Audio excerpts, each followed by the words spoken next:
आइए हम लोग अपनी इबादत को जारी रखें, अपने कर्ता यहोवा के सामने घुटने टेकें और जय जयकार के साथ उसके सन्मुख आएं। आओ हम यहोवा के लिए ऊंचे स्वर से गाएं, अपने उद्धार की चट्टान का जय जयकार करें। हम धन्यवाद करते हुए उसके सन्मुख आएं और भजन गाते हुए उसका जय जयकार करें, क्योंकि यहोवा महान ईश्वर है और सब देवताओं के ऊपर महान राजा है। पृथ्वी को गहरे स्थान उसी के हाथ में है और पहाड़ों की चोटियां भी उसी की हैं। समुद्र उसका है और उसी ने उसको बनाया और स्थल भी उसी के हाथ का रचा है। आओ हम झुककर दंडवत करें और अपने कर्ता यहोवा के सामने घुटने टेकें। प्रार्थना करें। धन्यवाद देना चाहते पिता परमेश्वर कि हमको एक बार फिर से ये अवसर मिला कि हम इस पवित्र दिन में ज़िंदगी पाएं। तेरी करुणा तेरी दया में एक बार फिर से भिगोए जाएं। हम धन्यवाद देते हैं पिता परमेश्वर कि तूने हमें यह भी अवसर दिया कि हम तेरे भवन में उपस्थित होकर तेरी तमजीद करें, तेरे नाम को मुबारक कहें। पिता परमेश्वर, इससे भली बात और कोई नहीं कि हम निरंतर तेरे सन्मुख रहते हुए तुझे धन्यवाद है, तेरा शुक्र अदा करें। आज हमारे पास बहुत सारी बातें हैं। बीते हफ्ते में प्रभु तू हमारा सहायक रहा, हमें संभाला, तंदुरुस्ती दी, आशीषित किया, हमारी प्रार्थनाओं को स्वीकारा। हम इस बात के लिए जितना भी शुक्र अदा करें प्रभु का हमें। और आज हमारे पास मौका है कि हम एक साथ इकट्ठे होकर तेरे सन्मुख आकर धन्यवाद के साथ प्रार्थनाएं तेरे सामने रखें, तेरे गीतों को गा गा कर तेरा जय जयकार करें, तेरे वचन को सुनकर उसे अपनाकर अमल कर कर जिंदगी को प्रभु जीवन की ओर लेकर चलें, क्योंकि तू यही चाहता है कि तेरे लोग तेरी निगाह में, तेरे भय में, तेरे प्यार में भरे रहें। इसलिए हे पिता, अपने पवित्र आत्मा का कंट्रोल हमारे ऊपर रखें। तेरा पवित्र आत्मा जुम्बिश करे, हमारी एकाग्रता प्रभु भंग ना हो। हम किसी और बात के बारे में सोचे ही ना, किसी व्यक्ति विशेष के बारे में सोचे ना, वरन आज जो इबादत हम लेकर आए हैं उस इबादत को प्रभु तेरे सन्मुख करने पाए, ताकि प्रभु तुझे इज्जत मिले, तेरा जलाल प्रकट हो और हम आशीषित किए जाएं। इसलिए हे पिता, मैं सब कुछ तेरे कंट्रोल में छोड़ता हूं और इस प्रार्थना को मांगता हूं तेरे प्रिय पुत्र, अपने उद्धार करता, जीवन देने वाले प्रभु खुदावंद यीशु मसीह नासरी के नाम से, आमीन। आइए हम सब अपने स्थान पे खड़े होंगे, खड़े होकर गीत गाएंगे। गीत की किताब में से गीत नंबर 686 प्रभु का जय जयकार करें इस भजन के साथ में। 686 परम पिता की हम स्तुति गाएं, वही है जो बचाता हमें।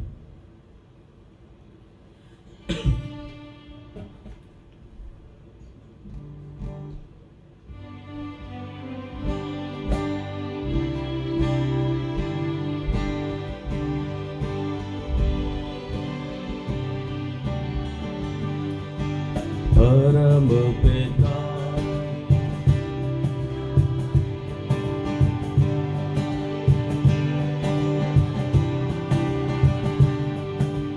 परम पिता की हम स्तुति गाएं, वही है जो बचाता हमें, सारे पापों को करता क्षमा, सारे रोगों को करता चंगा।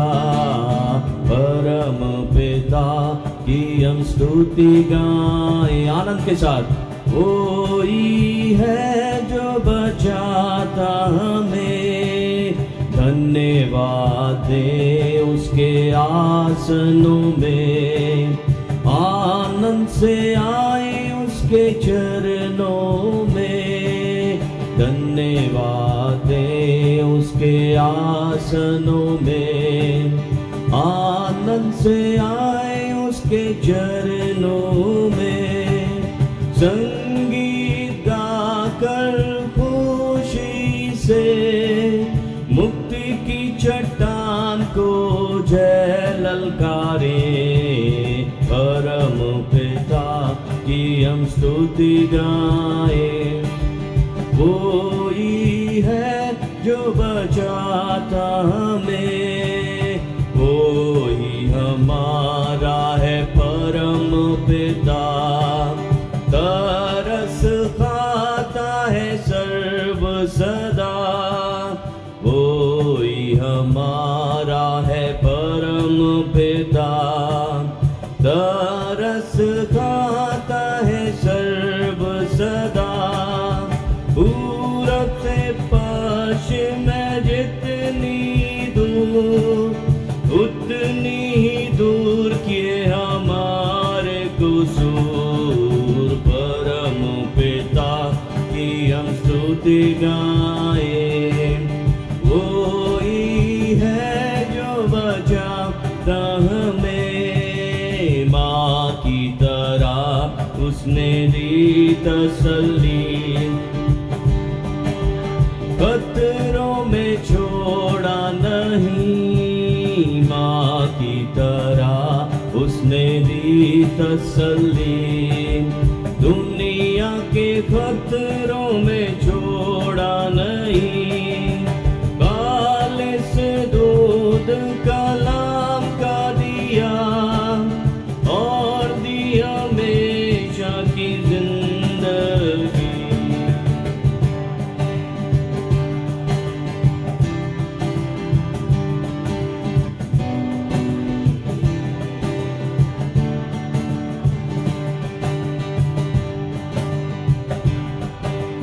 ढूंढा उसने पापों की कीर से निकाला हमें, चरवाहे की मानिंद ढूंढा उसने, पापों की कीर से निकाला हमें।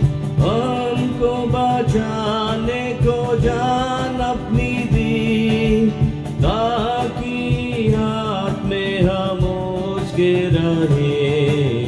परम पिता की हम स्तुति गाए, वो ही है जो बचाता हमें। घोंसले को बार बार तोड़कर उसने चाहा किसी के हम उड़ना उससे।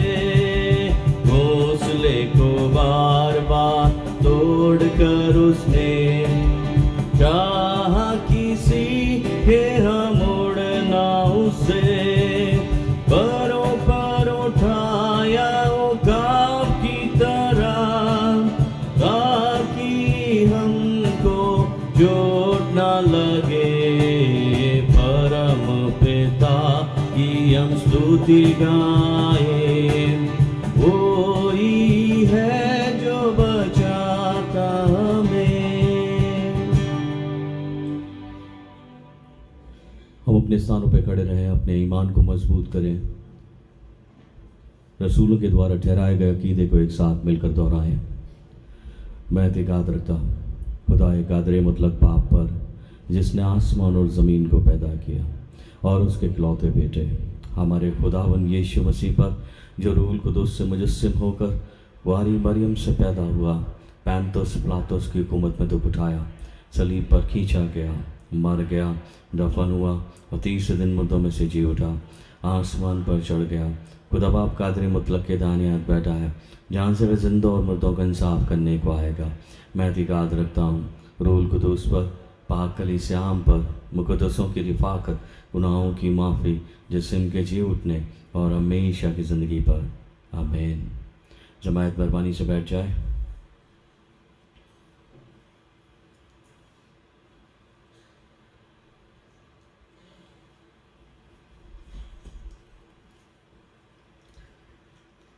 ये वक्त होगा कि हम लोग प्रार्थना में चलेंगे, और इससे पहले कि हम लोग प्रार्थना करें, मैं उन लोगों के नाम पढ़ देता हूँ जो लोग इस वीक में अपने बर्थडे सेलिब्रेट कर रहे हैं और जो विशेष दुआओं के तलबगार हैं। जो बर्थडे सेलिब्रेट कर रहे हैं उनके नाम इस तरीके से हैं: मिस्टर महेश, उनका जन्मदिन आज है; Mrs Manisha dean, mister Vivek Singh, ये तीनों लोग आज अपने बर्थडे को सेलिब्रेट करें, इनके लिए प्रार्थना करें। मिसेस शेफालिका 16 तारीख को अपना जन्मदिन मनाएंगी। मिसेस भावना सैमुल 17 तारीख को। मिसेस नीलम हल्दर 18 तारीख को। मिसेस मोनिका महाजन 18 तारीख को। मिसेस शिखा साहिल मसीह 19 तारीख को। मिस प्राची पीटर 19 तारीख को। मिसेस एनी चार्ल्स 20 तारीख को। मिस्टर प्रताप सिंह रावत 20 तारीख को। मिस्टर अमरीश जड़ 20 तारीख को। मिस्टर जॉय मसीह 20 तारीख को।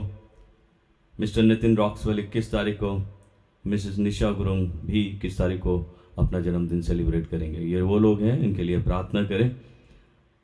जो तकलीफ ज़दा हैं उनके लिए प्रार्थना करें। मिस्टर वीरेंद्र सिंह जी के लिए प्रार्थना करें। कनक शेरिंग के लिए प्रार्थना करें। बेबी रेनाया के लिए प्रार्थना करें। मिसेस बाबरा पॉल के लिए प्रार्थना करें। मिस्टर एस एडवर्ड के लिए प्रार्थना करें। मिस्टर नरेश नोएल लाल के लिए प्रार्थना करें। प्रभु इन्हें जल्द से जल्द रिकवरी दे और परमेश्वर में ये चंगाइयों को प्राप्त करें। हम सब अपने सिरों को झुकाएं, प्रार्थना करें। मैं रिक्वेस्ट करूंगा नवनीत एंथनी से कि वो प्रार्थना में लीड करें।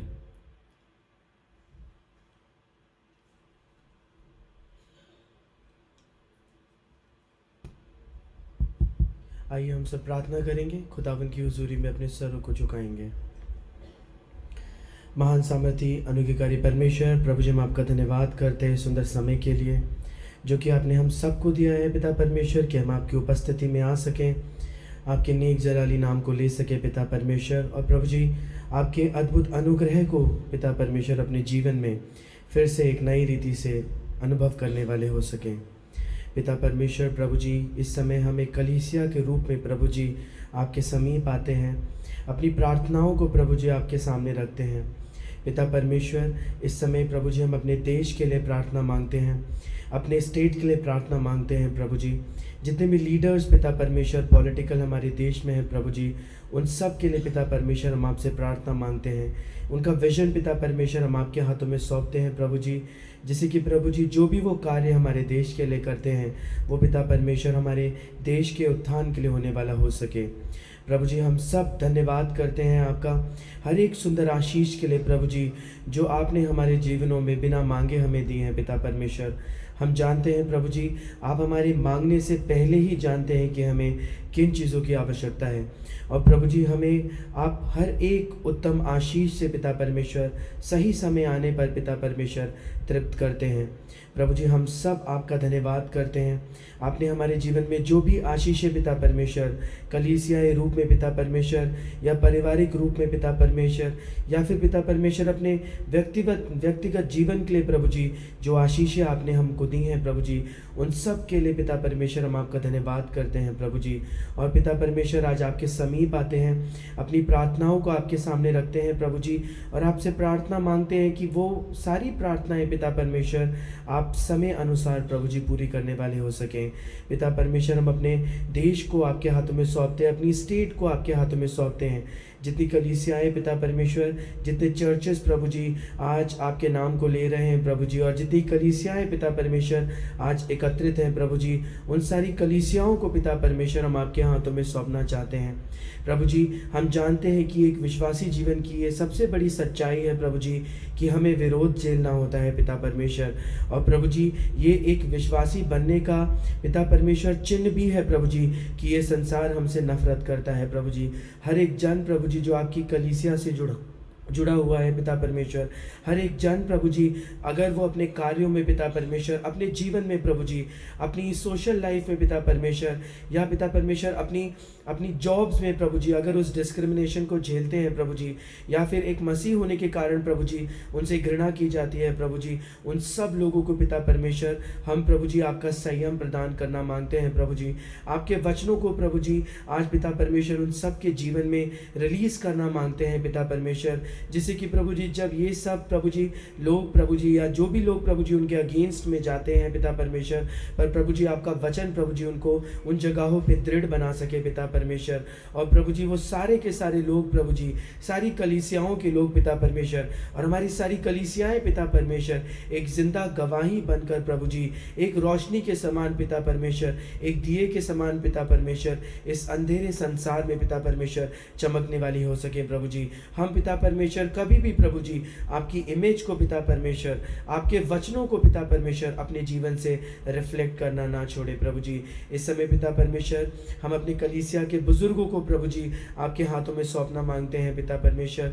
प्रभु जी हम जानते हैं प्रभु जी बुजुर्गी के समय में पिता परमेश्वर जो परेशानियां होती हैं, शारीरिक हो पिता परमेश्वर, या फिर प्रभु जी शारीरिक हो पिता परमेश्वर, या फिर प्रभु जी इमोशनली पिता परमेश्वर हम लोग इतने स्टेबल नहीं रह पाते हैं पिता परमेश्वर। अपने बुजुर्गों की प्रभु जी इमोशनल स्टेट को पिता परमेश्वर और प्रभु जी उनके शारीरिक पिता परमेश्वर स्टेट को प्रभु जी हम आपके हाथों में सौंपते हैं प्रभु जी। हम आपका धन्यवाद करते हैं कि आपने हमारी कलीसिया में प्रभु जी इतने सारे बुजुर्ग दिए हैं प्रभु जी, जिनके पके बाल प्रभु जी इस बात का परिणाम है पिता परमेश्वर कि प्रभु जी वो हमको पिता परमेश्वर आशीष दे सकते हैं प्रभु जी। और उनके द्वारा प्रभु जी जो हमें आपके नाम से प्रभु जी आशीषें मिलती हैं प्रभु जी, उनके लिए हम आपका धन्यवाद करना मांगते हैं प्रभु जी। हम प्रभु जी उनके जीवन को पिता परमेश्वर प्रभु जी उनकी समझ को पिता परमेश्वर और प्रभु जी खासकर उनकी शारीरिक स्थितियों को प्रभु जी आपके हाथों में सौंपना मांगते हैं प्रभु जी।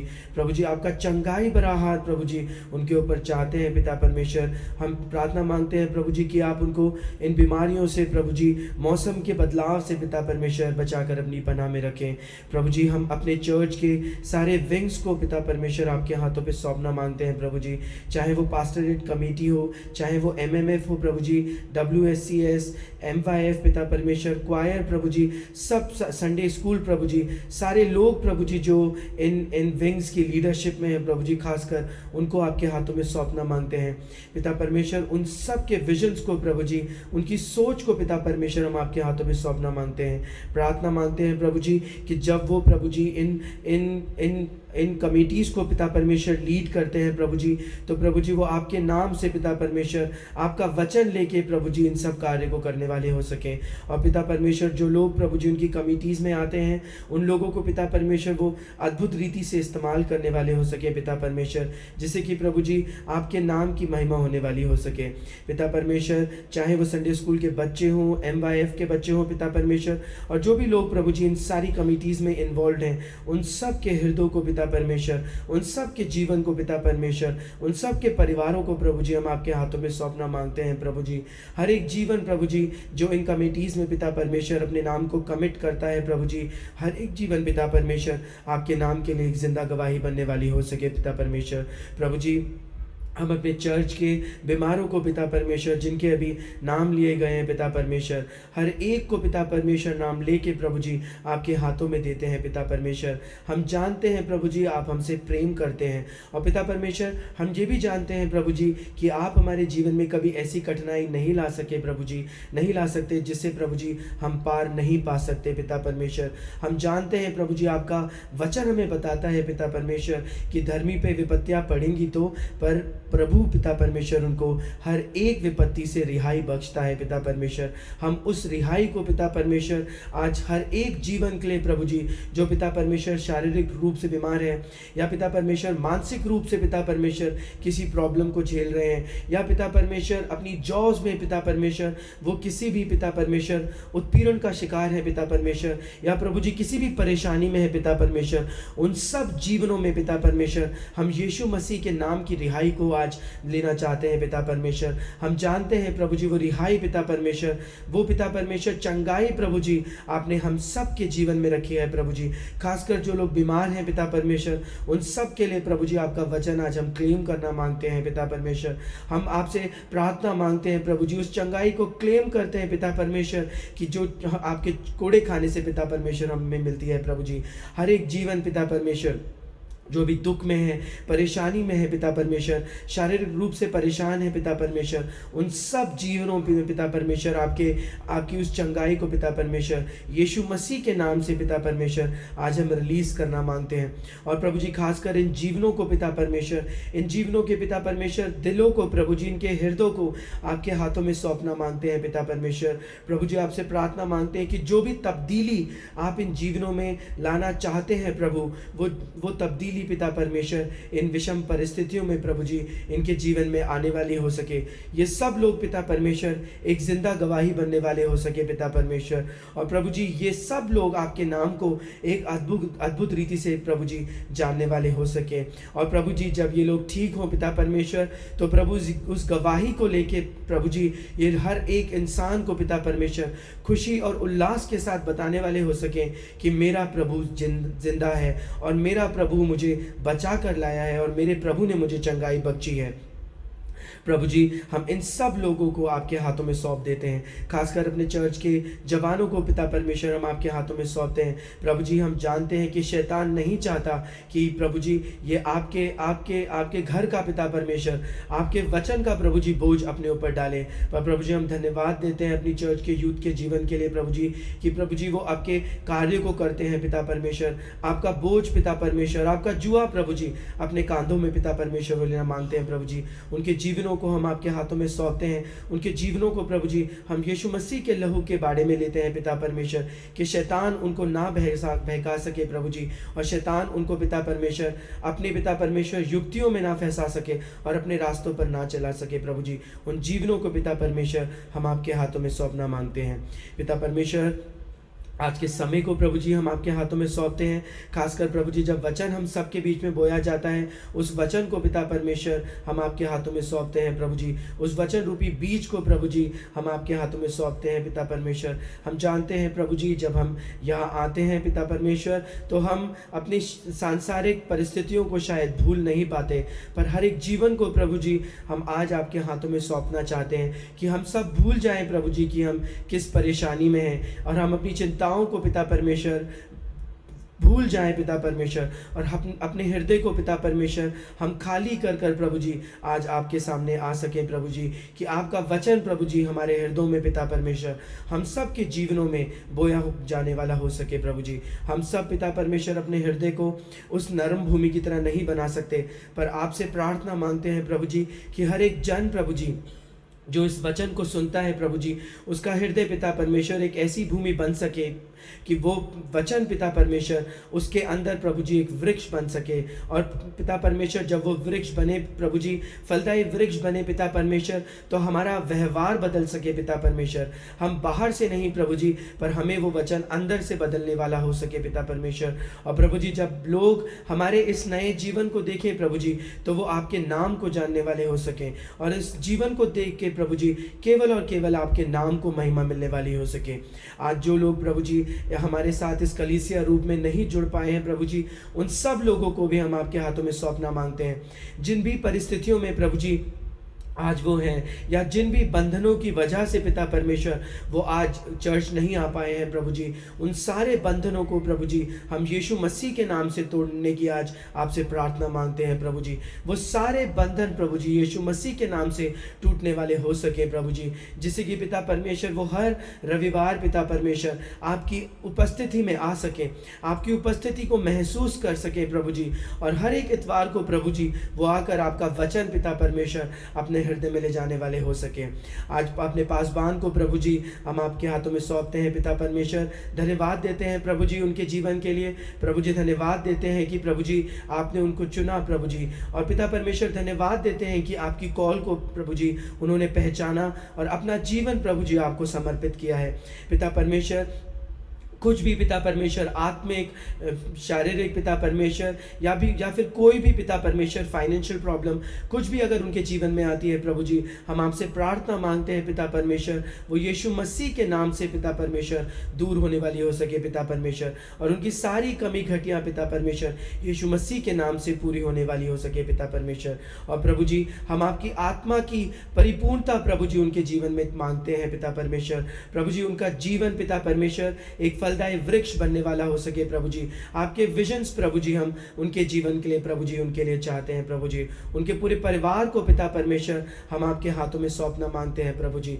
उस घर को पिता परमेश्वर, उनके परिवार को यीशु मसीह के लहू में पिता परमेश्वर आज हम देना मांगते हैं पिता परमेश्वर। प्रभु जी हम आप अपनी प्रार्थनाओं को पिता परमेश्वर आपके सामने पिता परमेश्वर अर्पित करते हैं पिता परमेश्वर, और प्रार्थना मांगते हैं कि समय अनुसार प्रभु जी आप हमारी प्रार्थनाओं को पूरे करें पिता परमेश्वर। हर एक जन को आपके हाथों में सौंपते हैं प्रभु जी। ये जो समय अब आने वाला है पिता परमेश्वर, आपकी उपस्थिति पिता परमेश्वर आज हम अपने बीच में प्रभु जी आपसे मांगते हैं पिता परमेश्वर, उसकी प्रार्थना करते हैं प्रभु जी।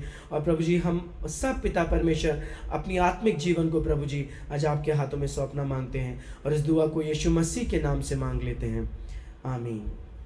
आए हमारे बाप, तू जो आसमान पर है, तेरा नाम पाक माना जाए, तेरी बादशाहत आए, तेरी मर्जी जिस आसमान पर पूरी होती है ज़मीन पर ही पूरी हो। हमारे रोज़ की रोटी आज हमें बख्श दे, जिस तरह अपने कसूर वालों को हम माफ़ करते हैं, तो भी हमारे कसूरों को माफ़ कर। हमें आजमाइश न पड़ने दे, बल्कि बुराई से बचा, क्योंकि बादशाहत, कुदरत और जलाल हमेशा तेरे हैं, आमीन। आमीन। Thank you Navneet.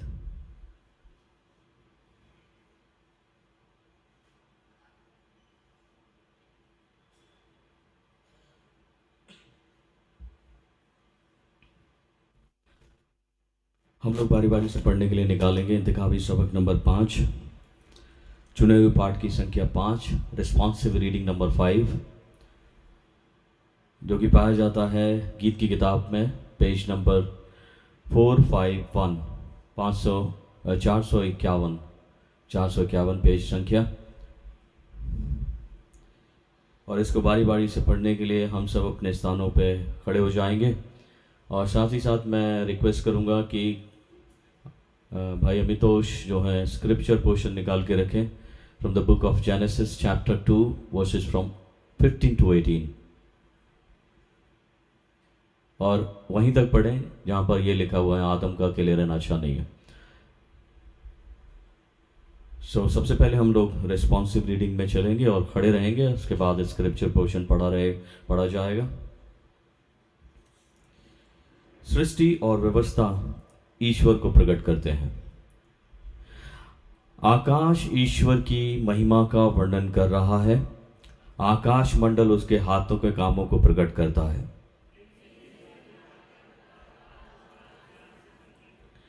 ना तो बातें, ना वचन, ना उनका कुछ शब्द सुनाई देता है।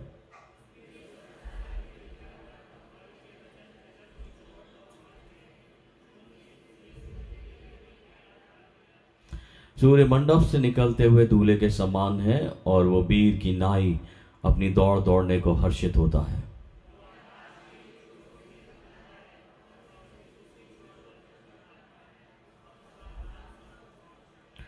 यहोवा की व्यवस्था खरी है, जी में जी ले आने हारी। यहोवा की चितौनी विश्वास योग्य है, भोले को बुद्धि देने हारी।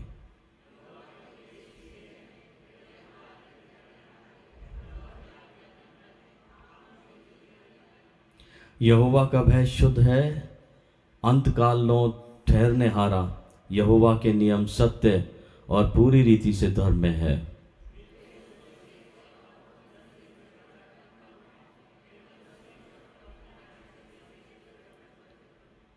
फिर उनसे तेरा दास चिताया जाता, उनके पालन करने से बड़ा ही बदला मिलता है।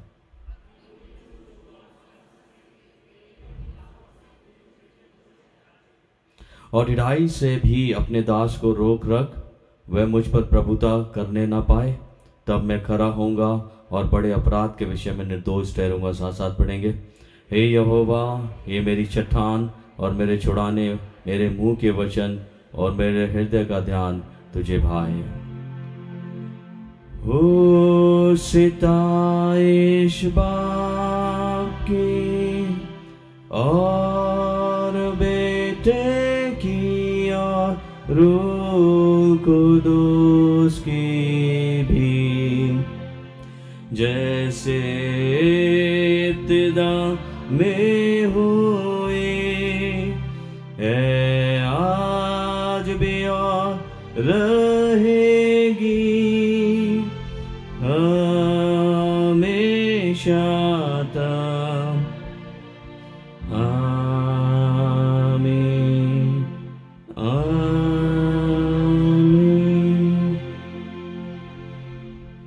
हम खड़े रहेंगे, इस स्क्रिप्चर पोर्शन को निकालें। Book of genesis chapter 2 versus from 15 to 18।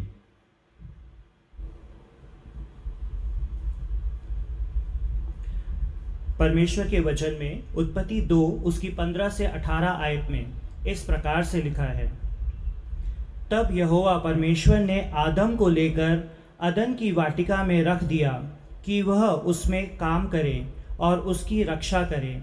और यहोवा परमेश्वर ने आदम को यह आज्ञा दी, तू वाटिका के सब वृक्षों का फल बिना खटके खा सकता है, पर भले या बुरे का ज्ञान का जो वृक्ष है उसका फल तू कभी ना खाना, क्योंकि जिस दिन तू उसका फल खाएगा उसी दिन अवश्य मर जाएगा।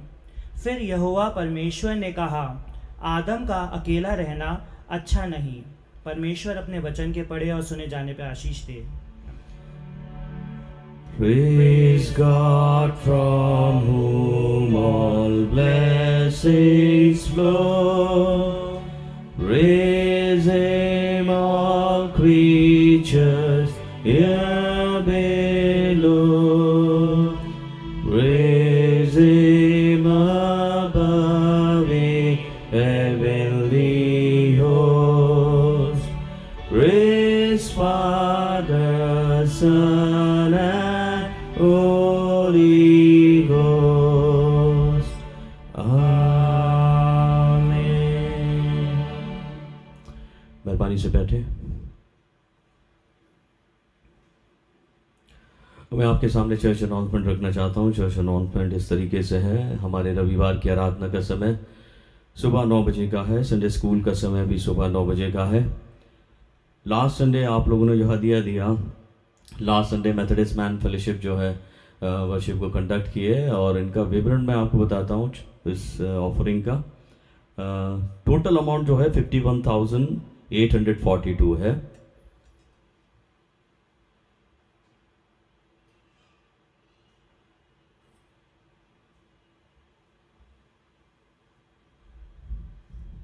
और इसमें से जो एमएमएफ के ट्रेजरर हैं, सेक्रेटरी हैं, उस बात को नोट करें।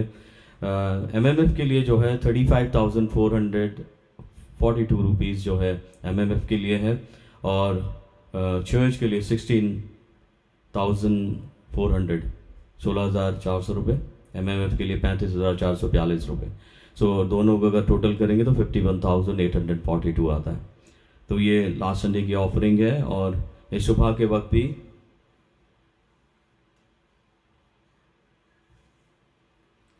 प्रभु के कुछ लोगों ने अपनी अपनी शुक्रगुजारियों को प्रभु के सामने रखा है। प्रभु के बेटे के द्वारा अपनी सैलरी का 10वां हिस्सा उन्होंने रखा है, और हम इस हिस्से को प्रभु के सामने अर्पण करते हैं, प्रार्थना करते हैं प्रभु हमेशा इनका ख्याल रखे।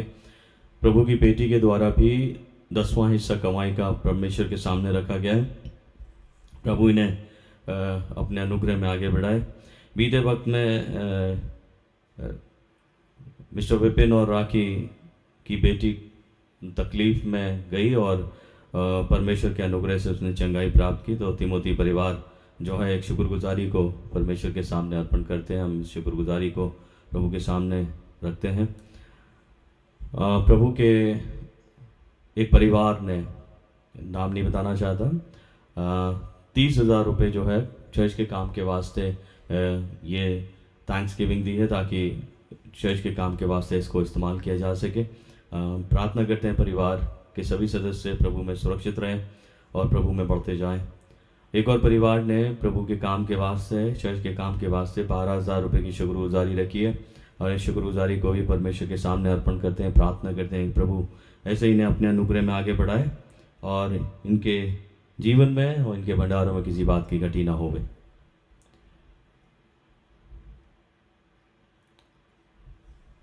TWR की ओर से अनाउंसमेंट है। आज 15 तारीख है, और आज बाइबल क्विज़ का दिन है, और ये बाइबल क्विज़ जो है दोपहर 2:30 पर आरंभ होगा यहीं पर इस स्थान पर।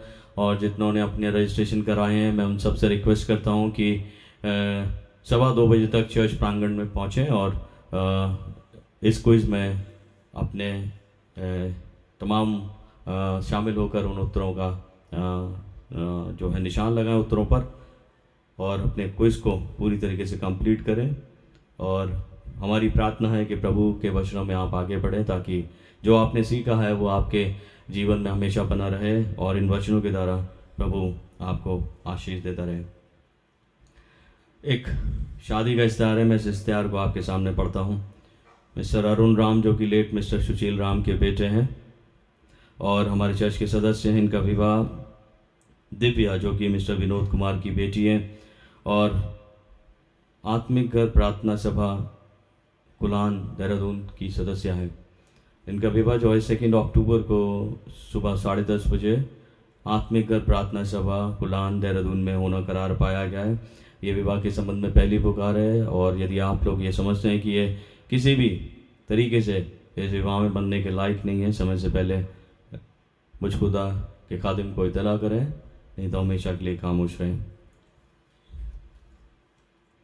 डून बाइबल चर्च की ओर से एक अनाउंसमेंट है और ये अनाउंसमेंट उन्होंने कल रा के मुझे दिया और ये अनाउंसमेंट इस तरीके से है। ये एक फुटबॉल टूर्नामेंट जो है ये ऑर्गेनाइज कर रहे हैं, जिसमें उन्होंने डेट रखी है 12 और 13 अक्टूबर और ये चर्च फुटबॉल टूर्नामेंट है। जो टीम बनेगी वो चर्च टीम होगी और इसमें विभिन्न चर्च पार्टिसिपेट करेंगे। यदि आप अच्छा फुटबॉल खेलते हैं, आप एक सेंट्रल मैथोडिस्ट चर्च की टीम बनाएं और इस टूर्नामेंट में आप हिस्सा ले सकते हैं। 12 और 13 तारीख को 2 दिन चलेगा। ये न्यू लाइफ सेंटर के स्कूल ग्राउंड में ये टूर्नामेंट होगा और इसमें रजिस्ट्रेशन फ़ीस जो है 2000 रुपये रखी गई है, जो टीम की रजिस्ट्रेशन फ़ीस है। और अगर आप रजिस्टर कराना चाहते हैं तो इसमें एक QR कोड का लिंक दिया गया है। इस लिंक पर आप स्कैन करके अपना रजिस्ट्रेशन करा सकते हैं। अधिक जानकारी के लिए, रूल्स एंड रेगुलेशंस के लिए आप इबादत के बाद मुझसे बाहर संपर्क कर सकते हैं। और ये अनाउंसमेंट बहुत इम्पॉर्टेंट है और इम्पॉर्टेंट इसलिए है कि क्योंकि मैं पिछले कई सालों से इस बात को नोटिस कर रहा हूँ और ये मैंने जब मैं membership register church fund particularly church fund register जब लिखता था तो मैंने कुछ मेंबर्स के नाम जो है रेड पेन से लिखे हुए हैं। और रेड पेन से लिखने का मतलब है कि उनके ड्यूज़ क्लियर नहीं है। जो आप रेगुलर मंथली प्लेज देते हैं वो ड्यूज़ आपके क्लियर नहीं है और कई सालों से पेंडिंग पड़े हुए हैं। और मैं कई सालों की अगर बात करूं तो बहुतों के तो 8-8, 10-10 साल से जो है चर्च फंड नहीं है। यदि आप अगर आप इबादत के बाद जाते हैं तो मैं आपको इनकरेज करूंगा, आप सबसे पहले चर्च ऑफिस में जाएं और अपने नाम को देखें, सर्च करें कि आपके नाम के आगे ड्यूज़ तो नहीं है। आप ड्यूज़ क्लियर करें और पर्टिकुलरली वो लोग जिनके नाम रेड पेन से लिखे गए हैं। अन्यथा ये डिसीजन लिया गया है कि नेक्स्ट मंथ से उनकी मेंबरशिप को इनएक्टिव किया जाएगा और ये इनएक्टिव मेंबरशिप जब हो जाएंगी तो उनके लिए कोई भी रिचुअल्स, पर्टिकुलरली मैं एज ए पास्टर इंचार्ज उनके लिए कोई भी रिचुअल्स परफॉर्म नहीं करूंगा। सबसे पहले आपको अपनी मेंबरशिप जो है एक्टिव करानी पड़ेगी। उसके बाद जो है आगे के जो रिचुअल्स हैं, आपकी फैमिली में बहुत सारे रिचुअल्स आते हैं, वो रिचुअल्स जो है परफॉर्म किए जाएंगे। सो ये एक इम्पॉर्टेंट अनाउंसमेंट है क्योंकि मैं काफ़ी सालों से इस बात को नोटिस कर रहा हूँ, लेकिन वो रेड नेम जो है कभी ब्लू हो ही नहीं पा रहे और बहुत कम लोगों ने शायद इस बात को देखा है कि सोचा है कि हमारे जो है नाम जो है रेड से हैं और उन्होंने जल्द से जल्द उन ड्यूज़ को क्लियर किया और उन्होंने अपने नाम को जो है उस इनएक्टिव मेंबरशिप होने से बचाया। सो मेरा इनकरेजमेंट है, आपके पास ये महीना है सितंबर महीना, और अगर नेक्स्ट मंथ नाम लिखे जाएंगे क्योंकि इंस्ट्रक्शन दे दिए गए हैं कि अगर आप नेक्स्ट मंथ नाम लिखेंगे तो जो भी रेड पेन से लिखा गया उसके एक सेपरेट इनएक्टिव मेंबरशिप का रजिस्टर बनेगा और वो इनएक्टिव लोग जो हैं वो इनएक्टिव रहेंगे जब तक कि वो अपने ड्यूज़ क्लियर नहीं करते। सो मेहरबानी से इबादत के बाद आप जाएं और अपने नाम को देखें, सर्च करें। Thank you. इसके अलावा कोई विशेष सूचना नहीं है, यदि होंगी तो हम खुदा के खादिम आपको इत्तला करेंगे। लेकिन इससे पहले कि हम अनाउंसमेंट सेक्शन को ख़त्म करें, आइए हम प्रार्थना करते हैं और ख़ास प्रार्थना करेंगे मिसेस स्वाति सिंह के लिए क्योंकि उनके फादर जो हैं बीते वक्त में प्रभु में सो गए। इस परिवार को ध्यान रखें, उनकी पत्नी बच्चों के लिए प्रार्थना करें ताकि प्रभु का अनुग्रह इस परिवार के लिए हो। Let us pray. धन्यवाद देते हैं पिता परमेश्वर कि तूने प्रभु हमको ये जीवन दिया और इस जीवन में निरंतर आशीषें ही आशीषें उंडेलता है। और उन्हीं आशीषों के चलते प्रभु तमाम तेरे लोग शुक्रगुजार होते हैं और अपनी अपनी शुक्रगुजारियों को पिता परमेश्वर रखते हैं तेरे सामने। और आज सुबह के वक्त भी मैं इन शुक्रगुजारियों को प्रभु तेरे सन्मुख लेकर आता हूँ जो तेरे लोगों ने अर्पण किए हैं। इसे कबूलें और 1000 गुने रूप में पिता परमेश्वर उनकी लाइफ को आशीष दें, उनके फैमिली लाइफ को आशीष दें, ताकि प्रभु हमेशा खुशी खुरमी आनंद और सुख में अपनी ज़िंदगी बिताएं और तुझ में बढ़ते चले जाएं। खास प्रार्थना करते हैं पिता परमेश्वर प्रभु पूरे सिंह फैमिली के लिए। मिस्टर एसी सिंह को प्रभु तूने अपने पास बुलाया।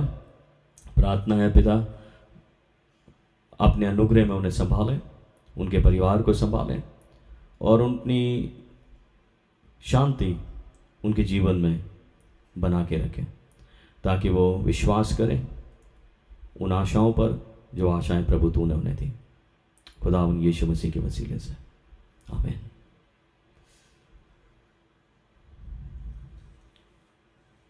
हम अपनी इबादत के हिस्से में आगे बढ़ते हैं और ये समय होगा कि मैं क्वायर को आमंत्रित करूं कि वो प्रभु की महिमा करें और हमें वर्शिप में लेके चले। चर्च क्वायर।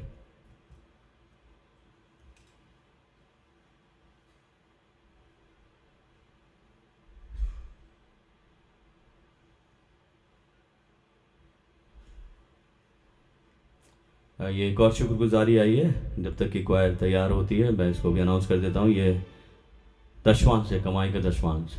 प्रभु आशीष दे।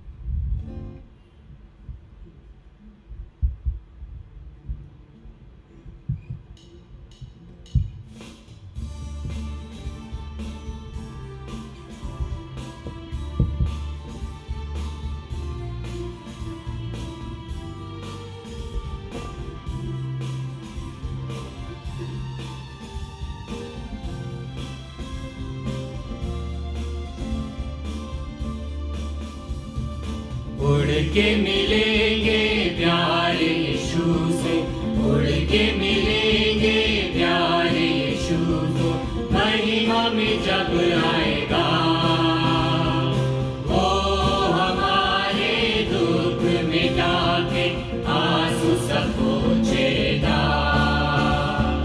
वो हमारे दुख मिटा के आंसू सब पोंछेगा।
ज्योति की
न चले, प्रतिदिन उसके पीछे बोले, जयवंत यीशु के समान, जयवंतों के आगे बढ़े। जय पाकर हम भी सिंहासन पर बैठेंगे, जय पाकर हम भी सिंहासन पर बैठेंगे, महिमा में जब आएगा वो हमारे दुख मिटा के आंसू सब पोंछेगा, वो हमारे दुख मिटा के आंसू सब पोंछेगा।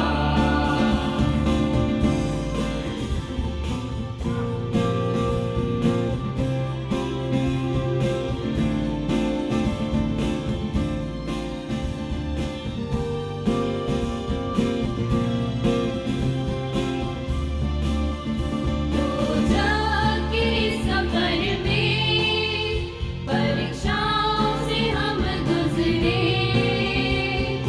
यीशु को प्यार हम करें और प्रश्न कभी ना पूछे।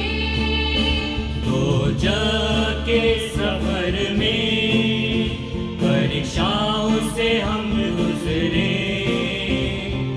यीशु को प्यार हम करें और प्रश्न कभी ना करें। सिद्ध वो बनाएगा स्वर्ग को ले जाएगा, सिद्ध वो बनाएगा स्वर्ग को ले जाएगा, महिमा में जब आएगा वो हमारे दुख मिटा के आंसू सब पोंछेगा,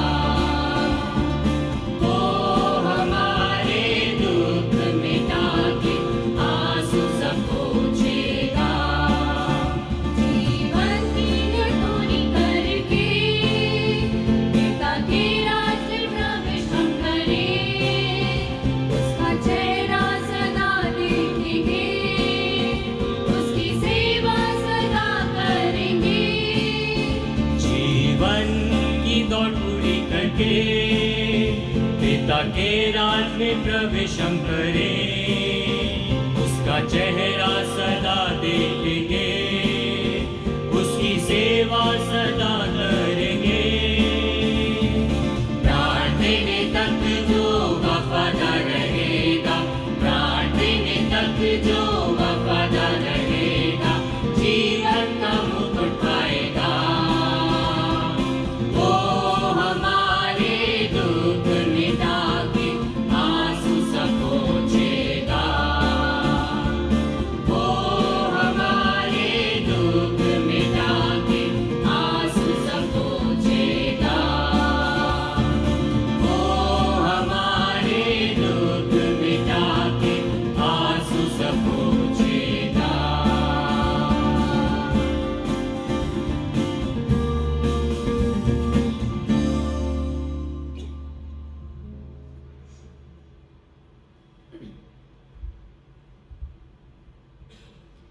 भजन संहिता 19।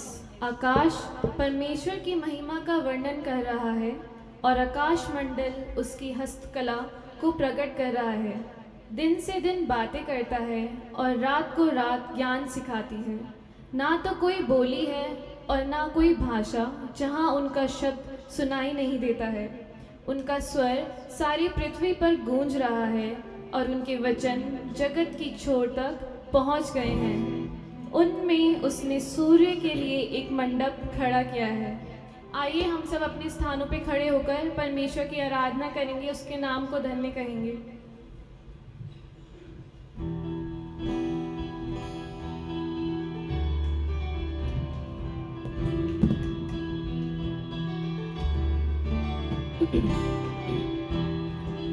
आसमां पे नजर आए तेरा जलाल खुदा,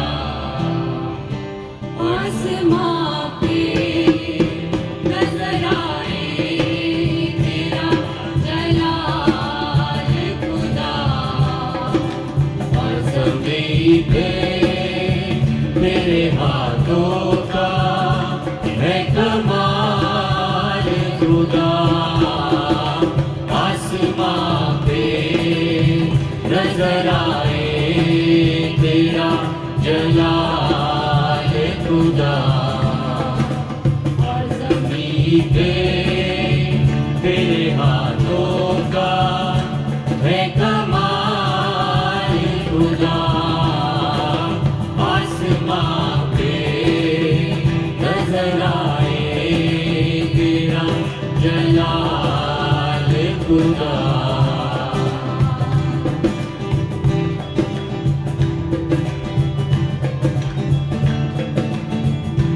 तेरा कानून भला है जो अक्ल देता है।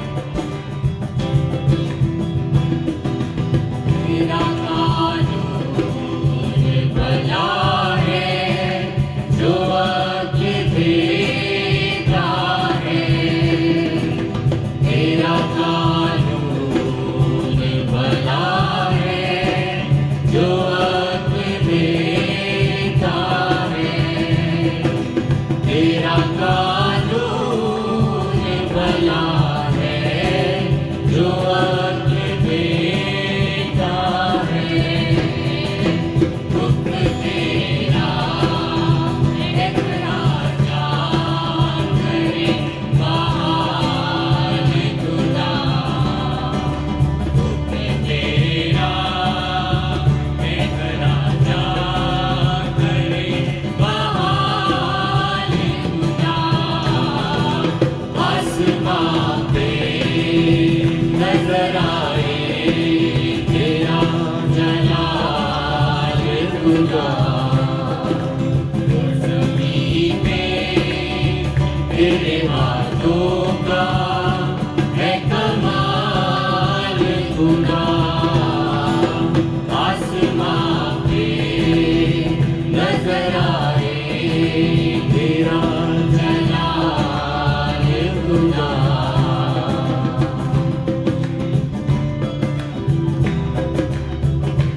बचाना मुझको गुनाह से, पाक रखना सदा।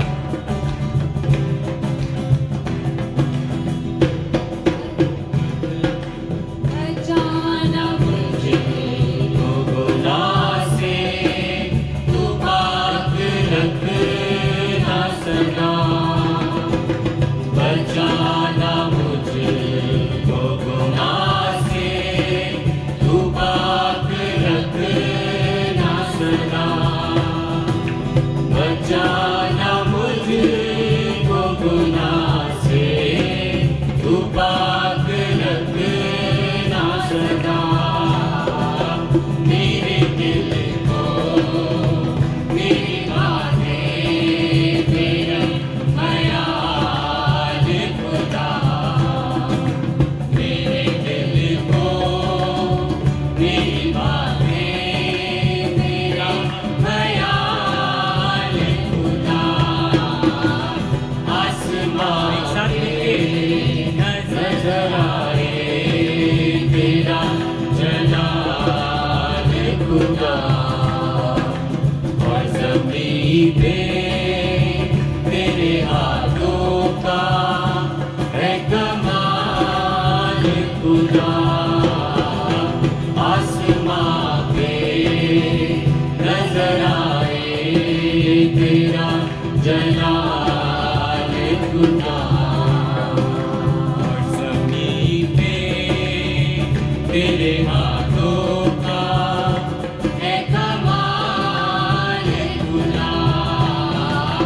आसमां पे नजर आए तेरा जलाल खुदा।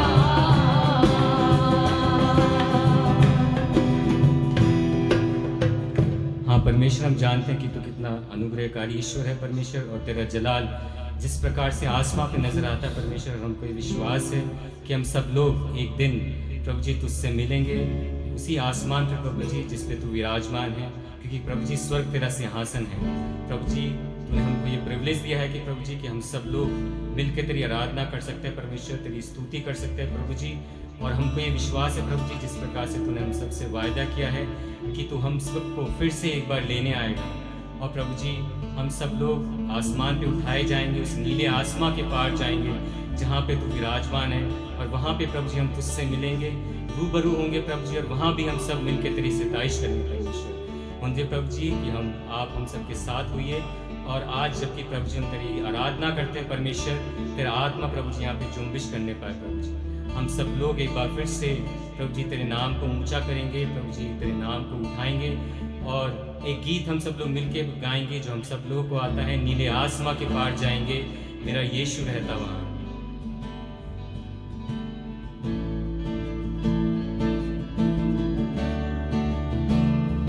नीले आसमां के पार जाएंगे,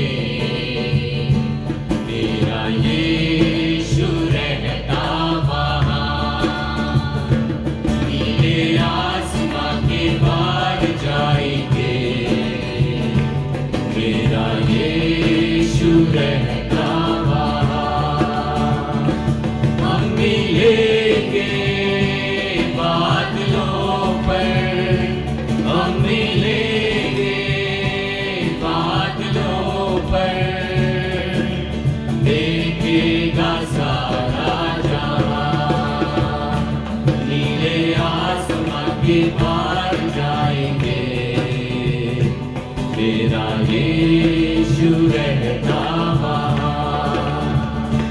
नीले आसमां के पार जाएंगे, मेरा यीशु रहता वहाँ।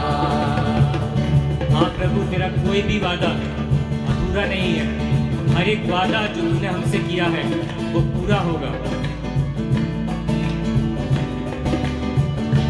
उसका कोई भी वादा ना होता अधूरा, हर एक वादा उसका होता है पूरा। उसका कोई भी वादा, उसका कोई भी वादा ना होता अधूरा, हर एक वादा उसका होता है पूरा। उसका कोई भी वादा, उसके आने का वादा भी होगा पूरा, देखेगा सारा जहां। उसके आने का वादा भी होगा पूरा, देखेगा सारा जहां। एक साथ मिलके हम मिलेंगे बादलों पर, हम मिलेंगे बादलों पर, देखेगा सारा जहां। नीले आसमां के पार जाएंगे, मेरा यीशु रहता वहाँ। नीले आसमां के पार जाएंगे, मेरा यीशु रहता वहाँ। ये विश्वास है मेरा जो होगा पूरा, जो सपना प्रभु जी तूने हमें दिया है वो पूर्ण होगा। ये विश्वास है मेरा जो होगा पूरा, सपना ये मेरा ना रहेगा अधूरा। ये विश्वास है मेरा, ये विश्वास है मेरा जो होगा पूरा, सपना ये मेरा ना रहेगा अधूरा। ये विश्वास है मेरा, तेरे संग हम रहेंगे अपने यीशु के। जहाँ आनंद है, जहाँ शांति है, उसके संग हम रहेंगे अपने यीशु के, देखेगा सारा जहां। हम मिलेंगे, हम मिलेंगे बादलों पर, हम मिलेंगे बादलों पर, देखेगा सारा जहां।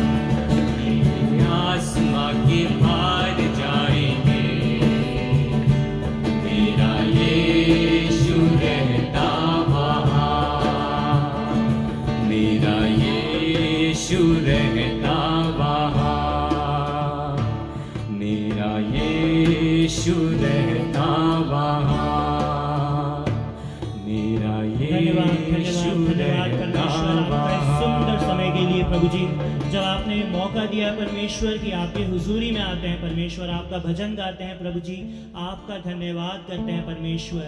भजनकार कहता है, हे मेरे बल, मैं उसके लिए प्रार्थना करूंगा, भजन गाऊंगा, क्योंकि वो मेरा ऊंचा स्थान और मेरा करुणामय परमेश्वर है। करुणामय परमेश्वर होने दीजिए परमेश्वर, हमारे जीवनों से हर पल हर क्षण इसी प्रकार से आपको सारी आदर महिमा स्तुति मिलने पाए परमेश्वर। होने दीजिए प्रभु जी, जब हम आपके घर में आपके भवन में उपस्थित होते हैं परमेश्वर, हर एक जन जो यहाँ पर उपस्थित है परमेश्वर, अपने पूरे तन मन और हृदय से प्रभु जी आपको सारा धन्यवाद आदर महिमा देने पाए प्रभु जी, इन गीतों के द्वारा, अपनी उपस्थिति के द्वारा और अपने समय के द्वारा प्रभु जी, जो आपके हुजूरी में देते हैं परमेश्वर। और होने दीजिए प्रभु जी, आप उसे मल्टीप्लाई करके हमारे जीवनों में 100 गुना आशीषों के साथ फैलना है परमेश्वर, कि जब हम यहाँ पर आते हैं तो दुगनी आशीषों के साथ परमेश्वर यहाँ से जाने पाए और संसार में अपने कार्य के क्षेत्र में हर एक जगह जिनसे मिलते हैं परमेश्वर, उन पे आपका प्रकाश लाने वाले हो सके प्रभु जी। हमारे जीवन आपके नाम से कार्य करने वाली एक चलती फिरती जीवती गवाही होने पाए परमेश्वर। होने दीजिए प्रभु जी, जब हम यहाँ पर अभी इस समय उपस्थित हैं प्रभु जी, हर एक शैतानी क्रिया, हर एक बुरी बातें, बुरी भावना, हर एक प्रकार का बैर भाव प्रभु जी आपके नाम से दूर होने पाए परमेश्वर। और होने पाए परमेश्वर, ये संगति का समय हमारा पूरा फोकस सिर्फ और सिर्फ आप पर हो परमेश्वर। होने पाए परमेश्वर कि हम आपकी बातों को समझने वाले हो सके, हमारे हृदयों को खोल दे परमेश्वर, हमारे सारे कानों को, सारी सेंसेस को खोल दीजिए परमेश्वर, ताकि वचन की हर एक बात हमारे जीवन में प्रभु जी, हमारे मनों में घर करने वाली हो सके प्रभु जी, ताकि हम अपने आप को पूरी तरीके से इस तरह से इक्विप कर पाए परमेश्वर कि शैतान और शैतान के सारे आक्रमणों का मुंह तोड़ जवाब देने पाए परमेश्वर। हम बलहीन है प्रभु जी, लेकिन आपके साथ बलशाली हो जाते हैं प्रभु जी। आपके नाम, आपके वचन से हमें सारा बल मिलता है परमेश्वर। होने पाए इस समय उस बल को लेने वाले हो सके, ताकि आत्मिक तौर पे अपने आप को तैयार कर सके प्रभु जी। आपका वादा है कि आप फिर से लेने आएंगे प्रभु जी। होने पाए उस समय हम आपके विश्वास में पाए जाने वाले हो सके प्रभु जी। संसार भरमाता है, भरमाने वाली कई सारी चीजें हैं, कई सारी चीजें आपके नाम से भटकाती है परमेश्वर, लेकिन सिर्फ आपका वचन है जो हमें इस लायक बनाता है कि हर एक परिस्थिति का डटकर सामना कर सके, आपके विश्वास में बने रहें और आपके नजदीकी में आगे बढ़ते जाएं परमेश्वर। होने दीजिए कि विश्वास में और ज्यादा मजबूत होते जाएं, वचन में और ज्यादा मजबूत होते जाएं, आपकी शिक्षाओं में मजबूत होते चले जाएं परमेश्वर, ताकि हर एक प्रकार से संसार के सामने आपके नाम से खड़े होने वाले आपके योद्धा बन सके परमेश्वर, जो आपके नाम को और ऊंचा उठा सके प्रभु जी। हमें इस लायक बनाइए कि आपके नाम से आशीषित होकर आपके नाम में और आगे बढ़े प्रभु जी। अभी जब वचन की तरफ बढ़ते हैं परमेश्वर, होने दीजिए कि वचन ऐसा बीज हमारे जीवन में आने पाए प्रभु जी, जो 100 गुना फलवंत होने पाए परमेश्वर। हर एक बात को प्रभु जी, जो हमारे भाई साहब स्पीकर जो भी बोलते हैं परमेश्वर, वो आपकी तरफ से वचन स्वयं हमारे दिलों से बात करने वाला हो सके, कि उसकी हर एक अच्छी बात का अनुसरण हम अपने जीवनों में कर सके प्रभु जी। आपके हाथों में इस समय को, आगे की पूरी सर्विस को सौंपता हूँ प्रभु जी, और यहाँ से जाते समय हमारे साथ होए प्रभु जी, कि हम इसको यहीं पे छोड़ के नहीं, वरन अपने साथ अपने जीवनों में लेकर जाने वाले हो सके और बहुतायत से आपके नाम से आशीषित रहें।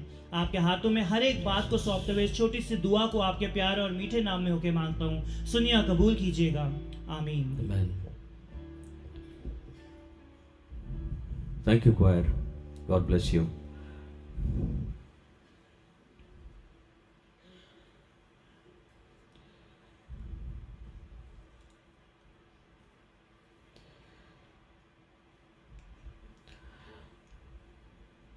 ये वक्त है कि हम लोग परमेश्वर के वचन की ओर आगे बढ़ेंगे, और आपके सामने टेक्स्ट पढ़ा गया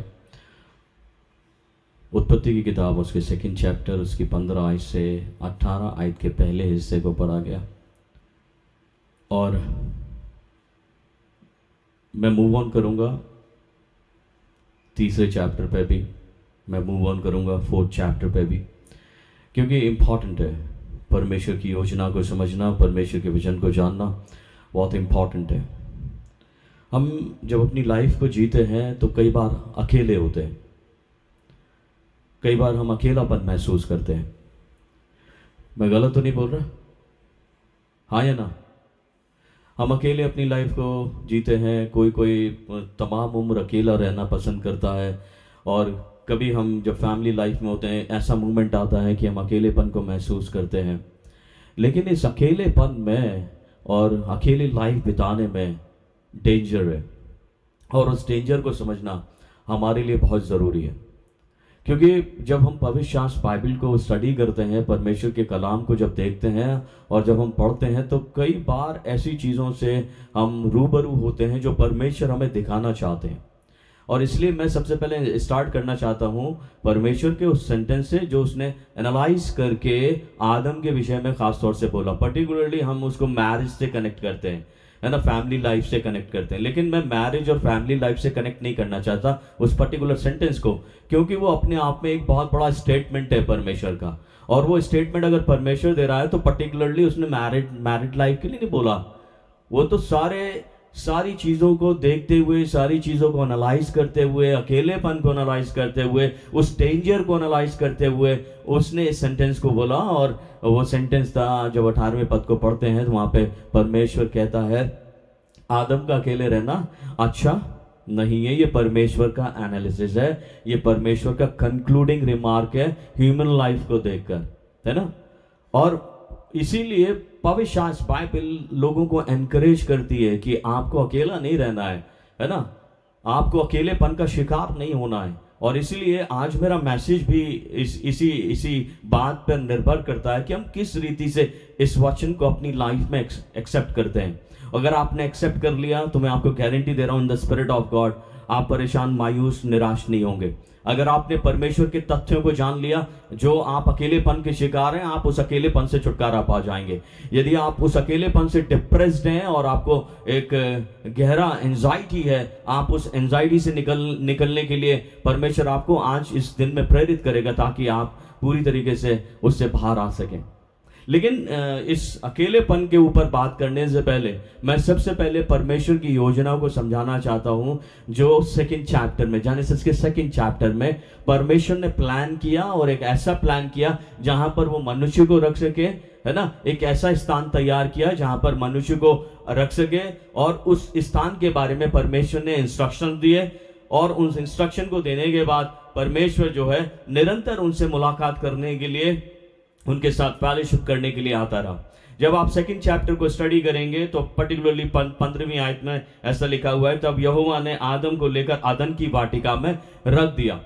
तो ये परमेश्वर के द्वारा डिजाइन की गई अदन की वाटिका है। समबडी से हालेलुया।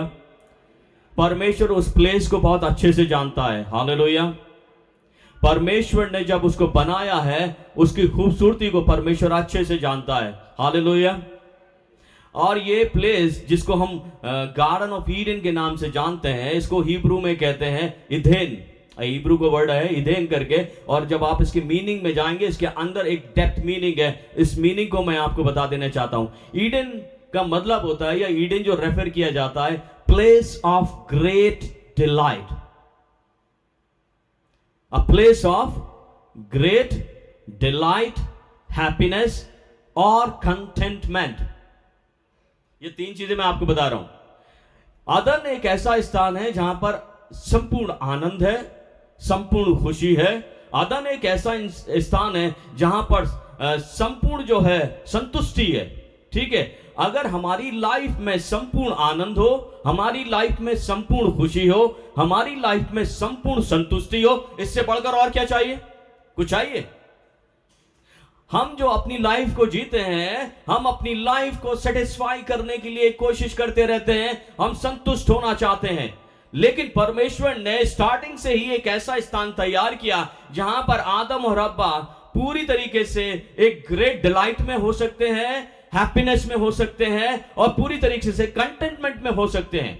लेकिन जब आप स्टडी करेंगे और डीपर जाएंगे, है ना, तो जब आप स्टडी करते हैं तो परमेश्वर जो चाहता है अपने लोगों से कि वो हमेशा खुश रहे, परमेश्वर चाहता है कि हमेशा आनंदित रहे, परमेश्वर चाहता है कि हमेशा संतुष्टि में रहें। लेकिन ऐसा हो नहीं पाता हमारी लाइफ से। ना हम संपूर्ण आनंद को अपनी जिंदगी में पा पाते हैं, ना संपूर्ण खुशी हमें मिलती है, और ना ही कभी सेटिस्फैक्शन में जाते हैं। अभी आप प्रीवियस मैसेज को देखेंगे, मेरा मैसेज था सेटिस्फैक्शन इन गॉड, है ना। या कंटेनमेंट इन गॉड, संतुष्टि, हमारा संतुष्टिकरण जो है प्रभु में। अभी थोड़ी देर के लिए हम उन दोनों की लाइफ को स्टडी करने की कोशिश करते हैं। आदम को उसने जब अकेले रखा तो आदम के बारे में बोला इसका अकेले रहना ठीक नहीं है, देयर इज अ डेंजर। ठीक है, हव्वा को जब उसके साथ में रखा तो दोनों का जो रहन सहन है, ठीक है, आप ऐसे जब आप फैमिली लाइफ बिताते हैं आप ऐसे समझने की कोशिश करते हैं, दोनों का जो रहन सहन है, जब हम अकेले बाहर जाते हैं देयर इज अ डेंजर, जब वाइफ अकेले बाहर जाती है देयर इज अ डेंजर, जब बच्चे अकेले बाहर जाते हैं देयर इज अ डेंजर, है ना। उस अकेलेपन में एक डेंजर है ना, अकेले रहने में एक डेंजर है। और डेंजर क्या है? डेंजर ये है क्योंकि परमेश्वर का इंस्ट्रक्शन क्या है, मैं सबसे पहले आपको बता देता हूं कि परमेश्वर ने आदम को एक आदेश दिया था। आदेश क्या था? पहले आदेश को देख लेते हैं, फिर उसके बाद डेंजर के बारे में बात करेंगे। आदेश क्या है? आदेश परमेश्वर ने इसी 15 वर्ष में दिया, अदन की वाटिका में रख दिया कि वो उसमें काम करे। किस में काम करे? किस में काम करे? अदन की वाटिका में काम करे और उसकी रक्षा करे। उस वाटिका की क्या करे? रक्षा करे। ये दो काम परमेश्वर ने आदम को सौंपे हैं, है ना। और इन्हीं दो बातों को, इन्हीं दो आज्ञाओं को आज मैं रिलेट करूंगा अपने और आपकी लाइफ से। परमेश्वर की ये दो आज्ञा आज भी एज इट इज है, आज भी एज इट इज है। और आगे पढ़ेंगे तो वहां पर उस अदन की वाटिका में 2 पेड़ परमेश्वर ने लगाए हैं, 2 पेड़, ठीक है, जो इंपॉर्टेंट वृक्ष बोले गए हैं वो 2 पेड़ हैं। पहला वृक्ष का है? बोलिए, अरे बोलिए तो, ठीक है। और दूसरा वृक्ष जीवन का। पहला वृक्ष भले और बुरे के ज्ञान का, दूसरा वृक्ष जीवन का, ठीक है। अभी अकेलेपन का डेंजर मैं बताता हूं। शैतान अकेले व्यक्तियों के पास जाता है। किसके पास जाता है? अकेले व्यक्तियों के पास, उनके दिमाग से खेलने के लिए, उनकी लाइफ से खेलने के लिए, उनकी विचारधाराओं से खेलने के लिए, है ना, अकेले में उनके पास में जाता है। हव्वा जब अकेली थी तब शैतान जो है उसके पास में गया है, और उसके पास में जब गया है तो उसने उसके संपूर्ण कंसंट्रेशन को भंग कर दिया। संपूर्ण कंसंट्रेशन उसका भंग हो गया, है ना। जो डायरेक्शन परमेश्वर ने दिए थे उस डायरेक्शन को लेकर भी उसने जो है विचारधारा चेंज कर दी। जो वर्ड परमेश्वर का है, जो परमेश्वर ने जो कलाम उनको दिया है, उस वर्ड को उसने मैनिपुलेट करके उनके सामने रखा। और आज भी यही होता है हमारी लाइफ के साथ में। हमारा जो कंसंट्रेशन है वो भंग करने के लिए जब हम अकेले होते हैं, शैतान आता है हमारी तरफ ताकि हमारा कंसंट्रेशन जिस तरफ होना चाहिए उस तरफ हम कंसंट्रेट ही ना कर पाए, ठीक है। और जब वचन की बात आती है, क्योंकि हम में से हर एक व्यक्ति इस पृथ्वी पर जब जीवन जीते हैं और क्रिश्चियन लाइफ को लीड करते हैं तो परमेश्वर के वचन को पढ़ते हैं और परमेश्वर के वचन को भली भांति जानते हैं, लेकिन वो वचन जो है मैनिपुलेट करके हमारे सामने जब आता है तो हम उस मैनिपुलेशन के शिकार हो जाते हैं। और जब शिकार हो जाते हैं, जब फंस जाते हैं, तो उस मैनिपुलेशन की वजह से हमारा लाइफ जो है डेंजर की तरफ चला जाता है। और यही इन दोनों के साथ में हुआ। अभी सबसे पहले चीज मैं आपको बताना चाहता हूं, मैंने एक पिक्चर बनाया रात में, एक चौकोर स्क्वायर एक गार्डन बनाया जिसपे लिखा ईडन गार्डन, और उस दोनों के बीच में पेड़ बना दिए कि एक लाइफ का है और एक भले और बुरे ज्ञान का वृक्ष है, ठीक है। अभी सबसे इंपॉर्टेंट चीज, आदम और हव्वा ने कभी भी ट्री ऑफ लाइफ पे कंसंट्रेट नहीं किया। जो इंपॉर्टेंट वृक्ष है, जो ट्री ऑफ लाइफ है, जो जीवन देने वाला पेड़ है, जिससे जीवन मिल सकता है, जिससे वो अनंतता को हासिल कर सकते हैं, जिससे वो परमेश्वर के साथ युगान युग रह सकते हैं, उसके ऊपर उन्होंने कभी कंसंट्रेट ही नहीं किया, कभी फोकस ही नहीं किया, अपने ध्यान को केंद्रित ही नहीं किया, कभी उसके बारे में मेडिटेट ही नहीं किया कि ये वृक्ष जो है इंपॉर्टेंट वृक्ष है। लेकिन उनका कंसंट्रेशन कहां पर डाइवर्ट कर दिया गया, उनका मेडिटेशन कहां पर डाइवर्ट कर दिया गया? वो ट्री जो इंपॉर्टेंट नहीं है, वो ट्री जो उनके लिए खतरनाक है, उसके ऊपर शैतान ने क्या करा? उनका कंसंट्रेशन, उनका मेडिटेशन, उन सब चीजें वहीं पर डाइवर्ट कर दी। और ये एक बहुत बड़ा डेंजर था उनकी लाइफ के लिए। और जब आप आगे स्टडी करेंगे 3rd चैप्टर को, वहां पे लिखा है फिर हव्वा ने मेडिटेट करना शुरू किया, एकदम से तोड़कर नहीं खा लिया। कभी कभी लगता है कि शैतान ने बोला और उन्होंने जो है दौड़ कर गा लिया ना, उसने मेडिटेट करना शुरू किया और मेडिटेशन में उसने पाया ये फल जो है बुद्धि देने योग्य है, चाहने योग्य है ना, मन भाव है, ये उसका मेडिटेशन का विषय बन गया। मैं उस पेड़ के ऊपर, उस फल के ऊपर मेडिटेट कर रही हूं और मेडिटेशन में उसने पाया कि हाँ ये मेरी लाइफ के लिए अच्छा है। तो वो मेडिटेशन जिस डायरेक्शन में होना चाहिए था, वो मेडिटेशन उस डायरेक्शन में गया ही नहीं। जो कंसंट्रेशन जिस डायरेक्शन में होना चाहिए था, वो उस डायरेक्शन में कभी गया ही नहीं। और ये हमारी लाइफ के साथ भी शैतान जो है ऐसे ही खिलवाड़ करता है। अभी मैं आपको बताना चाहता हूं, पवित्र शास्त्र बाइबल में क्लियरली लिखा गया है। आपको पता है आपके पास 2 पेड़ हैं।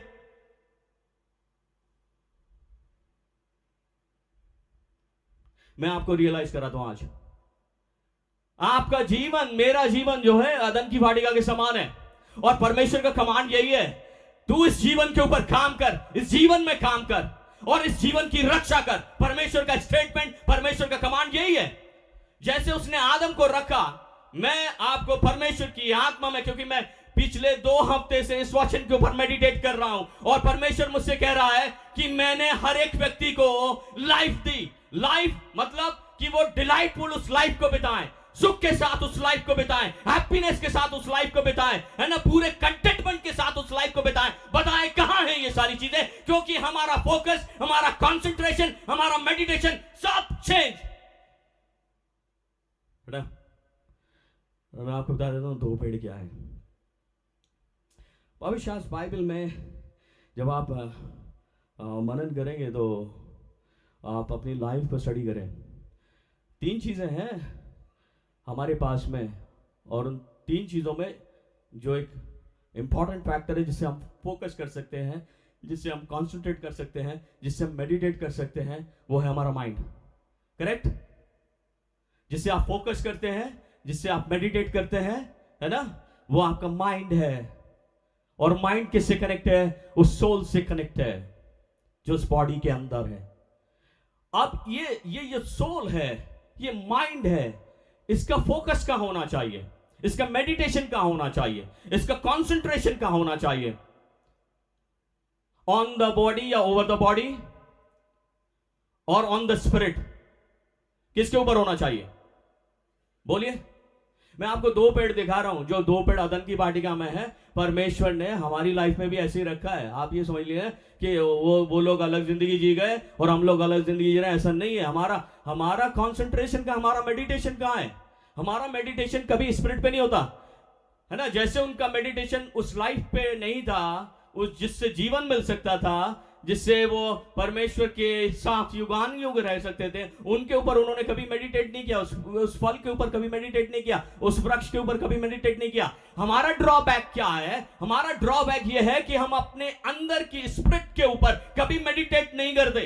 हमारा फोकस हमारा शरीर होता है, हमारा मेडिटेशन का विषय हमारा शरीर होता है, हमारे संतुष्टिकरण का विषय भी हमारा शरीर होता है।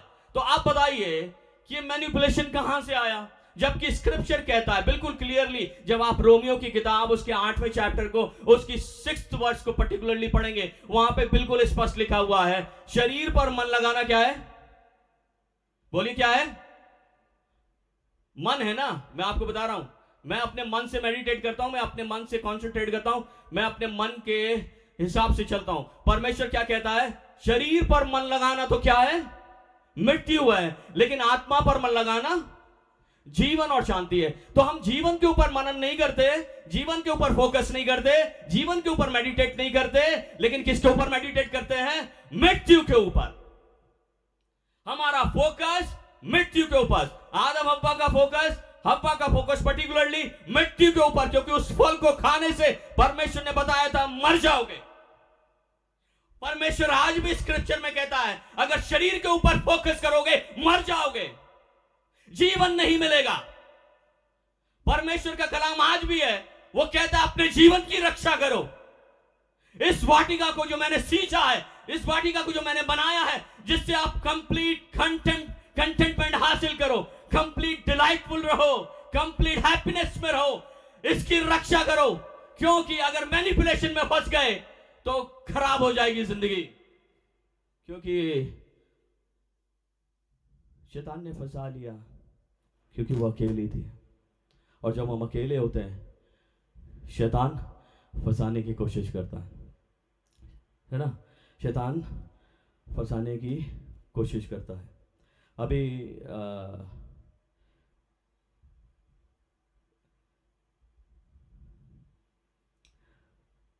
प्रभु यीशु मसीह ने पीटर को एक बात कही थी, अगर आप निकाल के पढ़ना चाहते हैं वो निकाल के पढ़िए, वो स्टेटमेंट बहुत इंपॉर्टेंट है। मत्ती की इंजील उसका 16th चैप्टर उसकी 23 वर्स, प्रभु यीशु मसीह कहते हैं,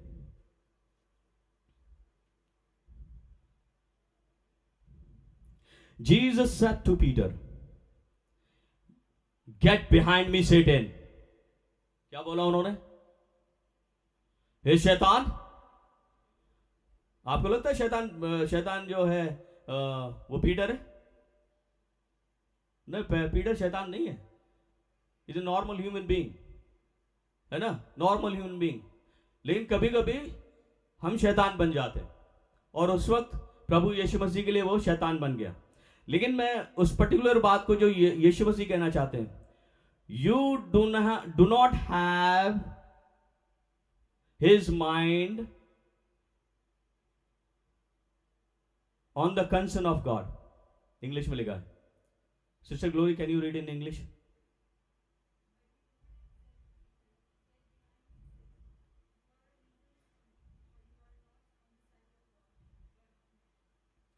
तेरा कॉन्सेंट्रेशन, मैं अब इसको हिंदी में समझाने की कोशिश करता हूं। तेरा माइंड का जो कंसर्न है ना, तेरा माइंड का कंसर्न परमेश्वर नहीं है, तेरा माइंड का कंसर्न ना ह्यूमन बीइंग है। ठीक है, ये डिफरेंस है। यीशु मसीह रिकॉग्नाइज कर रहे हैं पीटर के अंदर कि पीटर जो है परमेश्वर के ऊपर कॉन्सेंट्रेट नहीं कर रहा है, उसका कंसर्न परमेश्वर नहीं है, उसका कंसर्न परमेश्वर की योजना नहीं है, उसका कंसर्न परमेश्वर का कमांड नहीं है, उसका कंसर्न परमेश्वर नहीं है। उसका कंसर्न क्या है? उसका कंसर्न ह्यूमन बीइंग है ना। प्रभु यीशु मसीह ये कहना चाहते हैं। और अभी आज हम अपने इस माइंड को थोड़ा सा जांचने की कोशिश करें कि क्या मेरे माइंड में परमेश्वर के लिए कोई कंसर्न है? क्या मेरे दिमाग में परमेश्वर के वचन के लिए कोई कंसर्न है, उसके फेलोशिप के लिए कोई कंसर्न है? क्या मैं उसको इतना इंपॉर्टेंस देता हूं जिससे मैं अपनी जिंदगी से यह जाहिर कर सकूं कि मैं परमेश्वर के लिए कंसर्नफुल हूं, मतलब मेरा कंसर्न परमेश्वर के लिए है। लेकिन मेरा कंसर्न किसके लिए रहता है? ना परमेश्वर को जो कंसर्न चाहिए ना, परमेश्वर को कंसर्न चाहिए कि आप परमेश्वर पे कंसर्न करें। I am not discouraging you कि आपको हेल्प नहीं करना चाहिए, लोगों की मदद नहीं करनी चाहिए, है ना। लेकिन आपका जो कंसर्न होना चाहिए, जो आपकी प्रायोरिटी होनी चाहिए, वो परमेश्वर होना चाहिए। ये परमेश्वर ये सिखाना चाहते हैं। ठीक है, कोई भी एक जना सेकेंड कुरिन्थियंस उसका 11 चैप्टर उसकी 3 आयत को पढ़े।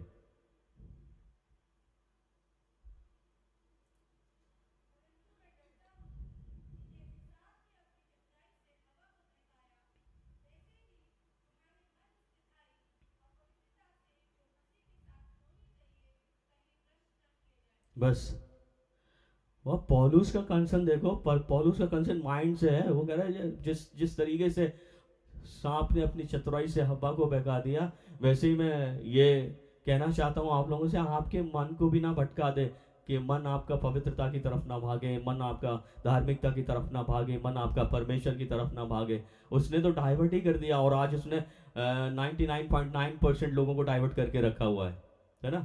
99% लोगों के मेडिटेशन को भटका के रखा हुआ है। आप मेडिटेट ही मत करो परमेश्वर पे, आप मेडिटेट ही मत करो परमेश्वर के वचन पे, आप मेडिटेट ही मत करो परमेश्वर की फेलोशिप पे, आप मेडिटेट ही मत करो लाइफ के ऊपर, आप मेडिटेट ही मत करो जो स्पिरिट अंदर है उसके ऊपर मेडिटेट ही मत करो, क्योंकि वो तो पूरी तरीके से तैयार है। और काहे के लिए तैयार है? यीशु मसीह ने आगाह किया था। आप यूहन्ना की इंजील उसके 10वें चैप्टर को उसकी 10वीं आयत को पढ़ोगे तो वहां पे लिखा है,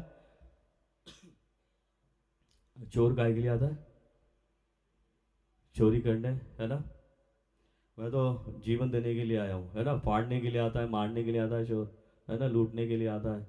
तो प्रभु ने आगाह किया। इनफैक्ट जब आप जेम्स को पढ़ोगे वहाँ पे भी ऐसे लिखा हुआ है ना। पीटर को पढ़ोगे, पीटर 1 पीटर चैप्टर 5 में लिखा हुआ है कि वो तो फाड़ने वाले सिंह के समान आपका इंतजार कर रहा है कि कब आप उससे अकेले मत मिलो, कब आपको वो फाड़ का है ना। कोई भी व्यक्ति जो अकेले जिंदगी जीता है, शैतान उसके माइंड से खेलता है, याद रखिएगा। माइंड से खेलेगा, उनको सुसाइड की तरफ लेकर जाएगा। माइंड से खेलेगा, उनको और डिप्रेशन की तरफ लेकर जाएगा। माइंड से खेलेगा, उनको व्यभिचार की तरफ लेकर जाएगा। माइंड से खेलेगा, क्योंकि आप अकेले हैं, मैं अकेला हूं, तो वो कहीं पर भी अटैक कर सकता है, किसी भी हिस्से पर भी अटैक कर सकता है। इसीलिए परमेश्वर एनकरेज करते हैं कि अकेले रहने की जरूरत नहीं है, क्योंकि अकेले रहना अच्छा नहीं है। आगे बढ़ते हैं। तो 4th चैप्टर को जब आप स्टडी करेंगे, क्योंकि हवा के पास वो जब वो अकेली थी वो आया। 4th चैप्टर को जब आप स्टडी करेंगे, परमेश्वर ने केन को समझाया था और केन को एक इंस्ट्रक्शन दिया था, क्योंकि उसने शैतान को उसके द्वार पे खड़े हुए देखा था, है ना। मैं वर्ड यूज कर रहा हूं शैतान, क्योंकि वहां पे शैतान वर्ड नहीं मिलेगा, क्योंकि परमेश्वर ने उसे आगाह किया था, पाप तेरे द्वार पर खड़ा है। क्या खड़ा है? पाप तेरे द्वार पर खड़ा है और तुझे उस पर क्या करनी है? प्रभुता करनी है। लेकिन वो प्रभुता नहीं कर पाया, वो प्रभुता नहीं कर पाया। पाप द्वार पे खड़ा रहता है और हम प्रभुता कर नहीं पाते उस पाप के ऊपर।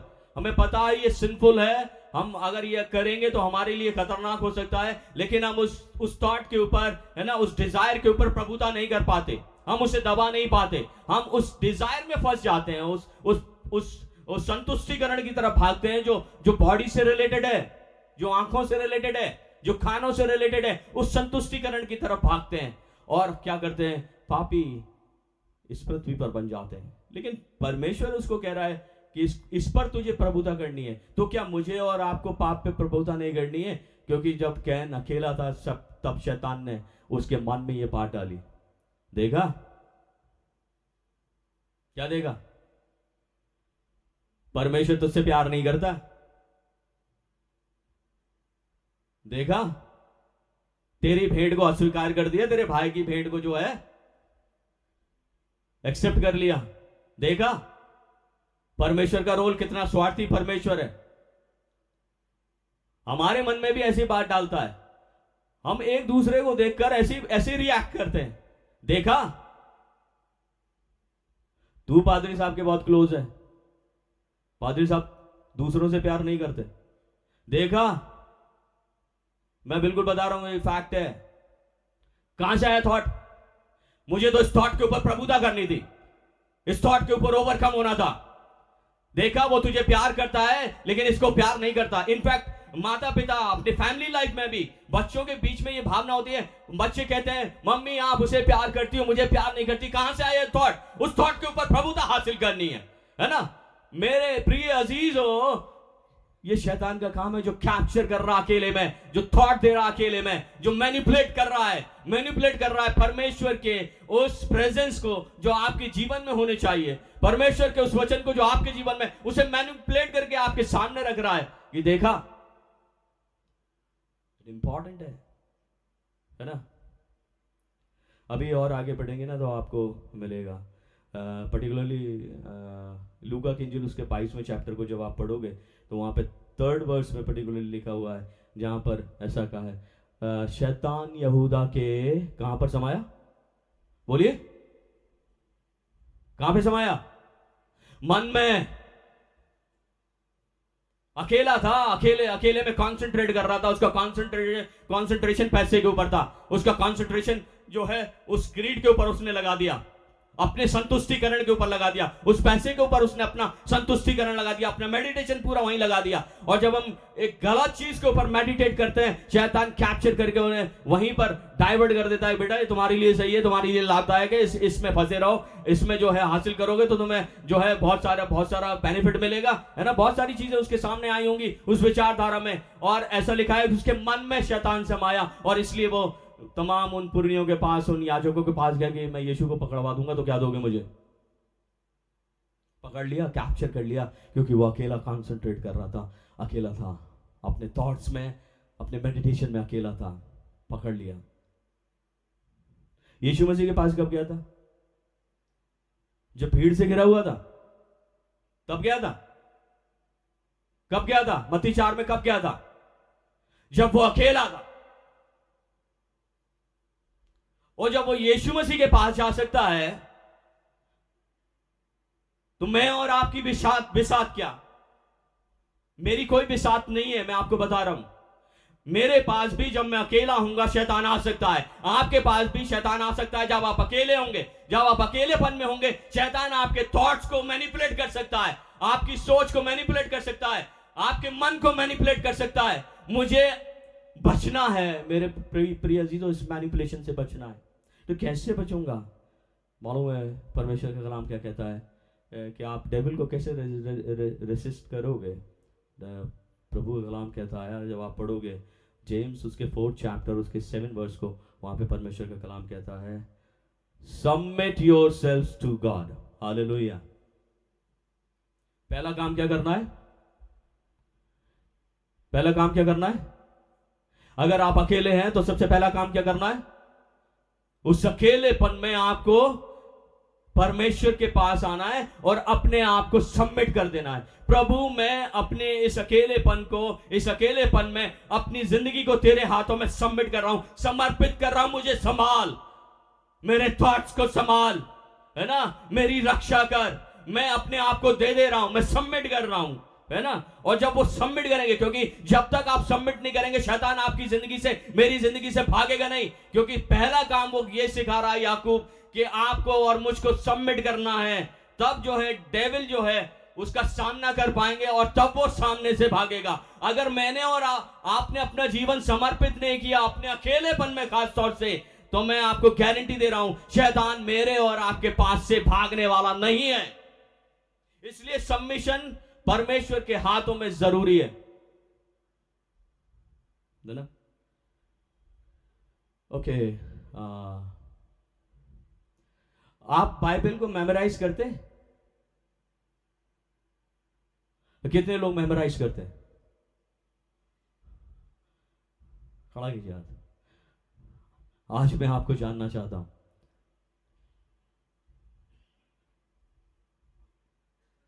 जिस प्रकार स्कूल में बच्चों को सिखाया जाता है कि आप मेमोराइज करें, है ना, इसको मेमोराइज करें। जब तक आप मेमोराइज नहीं करोगे आप आंसर नहीं लिख पाओगे, है ना। तो अपनी जिंदगी के आंसर कैसे लिखोगे? आंसर कैसे देंगे अपनी जिंदगी में जब फंसेंगे? कोई क्वेश्चन हमारे सामने आ गया, कोई टेम्पटेशन हमारे सामने आ गई, क्या आंसर देंगे? अगर हमने इसे मेमोराइज नहीं किया, इस वचन को मेमोराइज नहीं किया, तो क्या आंसर देंगे? कोई आंसर नहीं होगा हमारे पास में, मेरे प्रिय अजीजों। लेकिन डेविड क्या कहता है? डेविड ने अपने कलाम में लिखा है, जब आप भजन संहिता 119 पढ़ेंगे वहां पर बिल्कुल स्पष्ट प्रभु का कलाम कहता है 16वें पद में, है ना, उसने कहा है कि मैंने तेरे वचन को अपने हृदय में रख छोड़ा है ताकि तेरे विरुद्ध पाप ना करूं। परमेश्वर का वचन इंपॉर्टेंट है, इसको अपनी लाइफ में सबमिट तो करना ही करना, लेकिन परमेश्वर के वचन के ऊपर मेडिटेट करना है ना।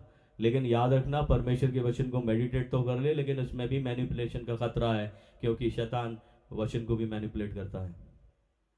तो उस डेंजर को भी समझना बहुत इंपॉर्टेंट है।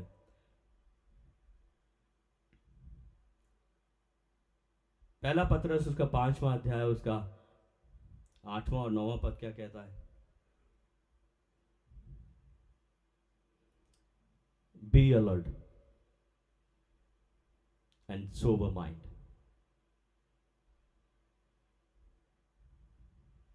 Be alert and sober mind. So क्योंकि हमारा माइंड से रिलेटेड है मैसेज और हमारा मेडिटेशन से रिलेटेड है, जिससे हम मेडिटेट कर पाते हैं माइंड से, है ना, जिससे हम फोकस कर पाते हैं, जिससे हम कंसंट्रेट कर पाते हैं। परमेश्वर कहता है कि अगर शैतान खड़ा हो जाए तो सबसे पहला काम क्या करना है? अलर्ट रहना है, वॉचफुल होना है और सोबर माइंड होना है। तो सोबर माइंड को जब आप स्टडी करेंगे तो सोबर माइंड में 3-4 चीज़ें आती हैं। मैं आपको बता दे रहा हूँ, ये तो एक ही वर्ड लिखा है सोबर माइंड, लेकिन सोबर माइंड में 3-4 चीज़ें। पहली चीज, सोबर माइंड वाला जो है क्लियर थिंकर होता है। क्लियर थिंकर, क्लियर थिंकर मतलब शुद्धता को सोचने वाला, प्योरिटी को सोचने वाला, साफ साफ सोचने वाला, ठीक है, पवित्रता को सोचने वाला।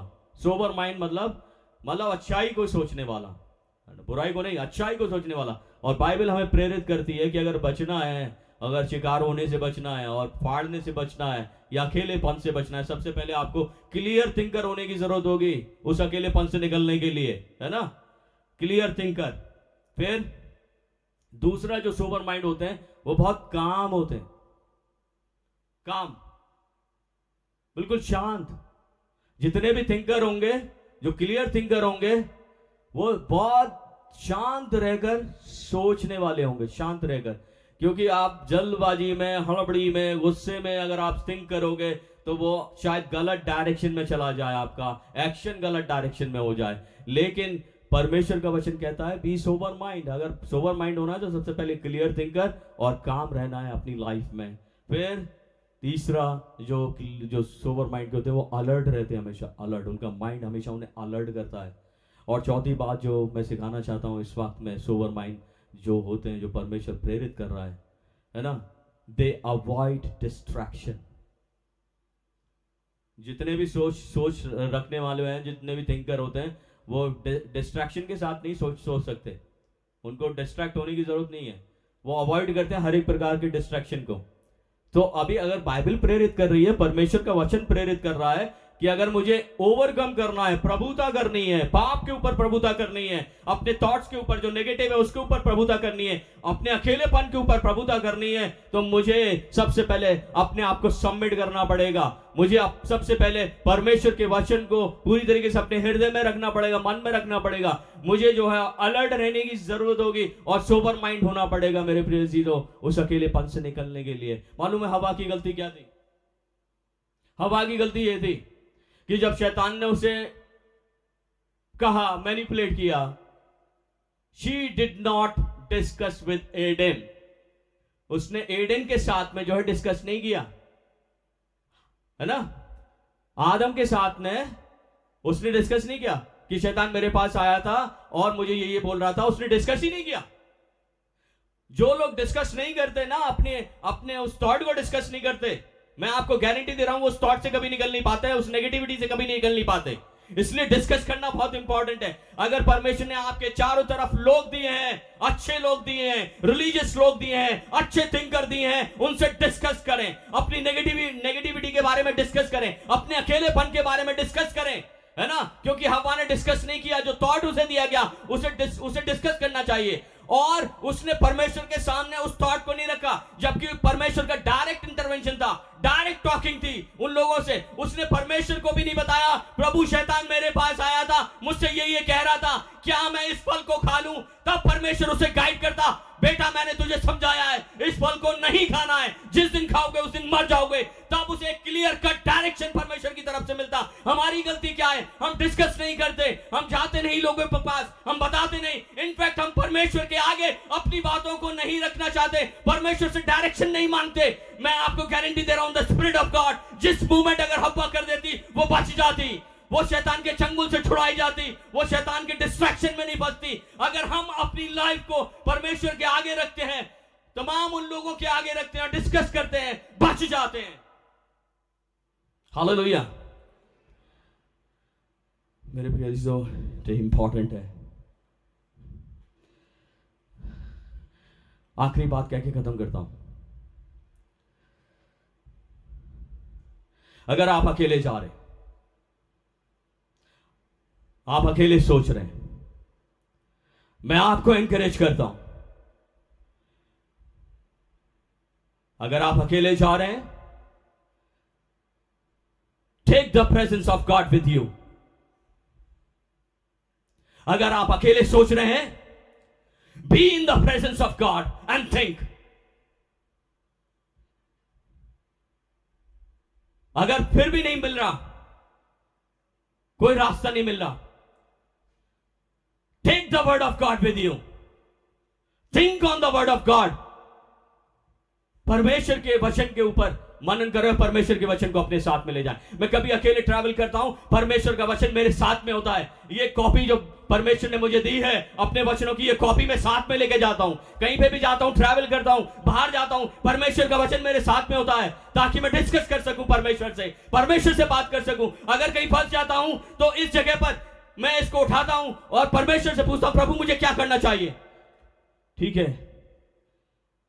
ना।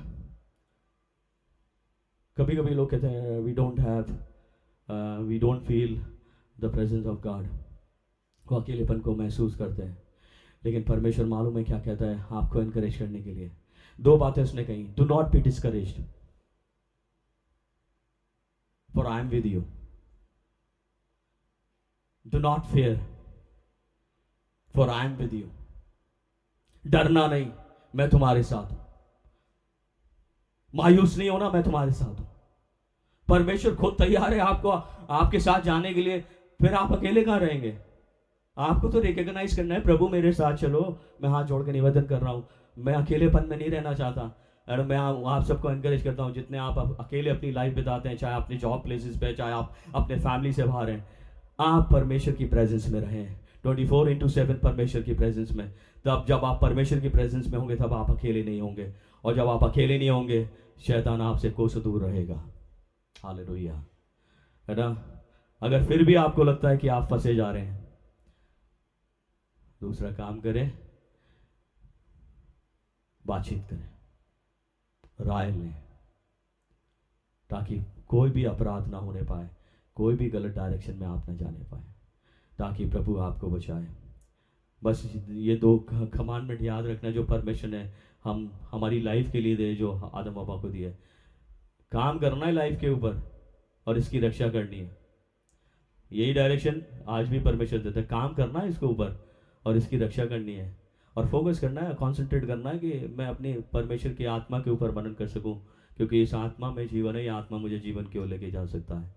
सिर्फ इसके ऊपर कंसंट्रेट करें, मनन करें, ताकि प्रभु जीवन की ओर लेकर जाए और हम अनंतता को हासिल करें। God bless you. प्रार्थना करें।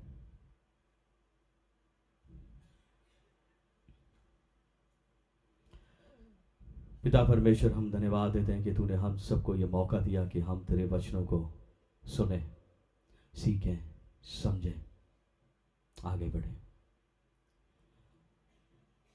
तूने हमारे लिए जिंदगी ठहराई है ताकि हम आनंद के साथ बिताएं, खुशी के साथ बिताएं, संतुष्ट हो जाएं,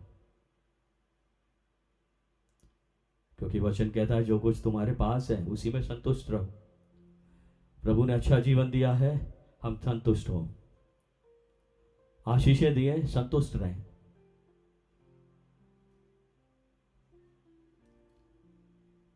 सिर्फ जीवन के ऊपर फोकस करें।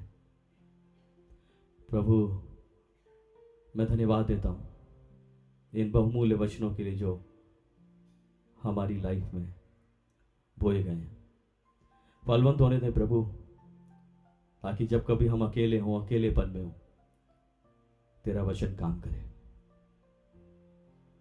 शैतान तो फाड़ने वाला है, ताक में रहता है, अकेले लोगों को प्रभु अटैक करता है ताकि उनका जीवन बर्बाद हो जाए, मृत्यु में चला जाए। मैं प्रार्थना करता हूं, संभालें, अपनी प्रेजेंस दें अपने लोगों को, अपने वचनों से तृप्त करें, अनुग्रह करें पिता, अनुग्रह करें। सब कुछ तेरे हाथों में समर्पित करता हूं प्रभु, आशीष दे यीशु मसीह नासरी के नाम से, आमीन।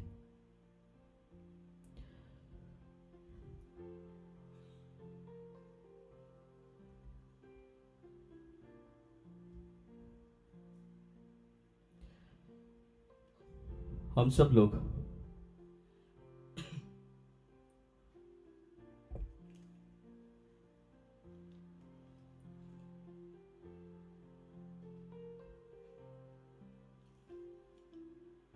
गीत को गाएंगे, गीत की किताब में से गीत नंबर 589, 589।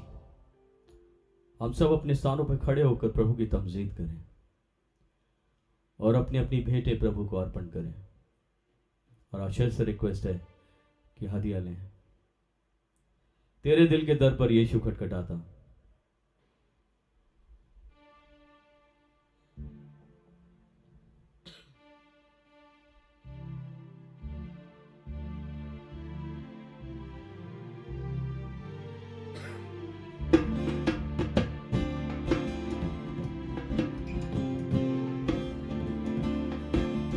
तेरे दिल के दर पर यीशु खटखटाता, खोलो तुम दरवाजा, वो है आना चाहता। तेरे दिल के दर पर यीशु खटखटाता, खोलो तुम दरवाजा, वो है आना चाहता। बनना चाहता है वो तेरा ही मेहमान आज, बनना चाहता है वो तेरा ही मेहमान आज। तेरा रंजो फिकर वो उठाना चाहता, तेरा रंजो फिकर वो उठाना चाहता। तेरे दिल के दर पर यीशु खटखटाता, खुशी अपनी देता,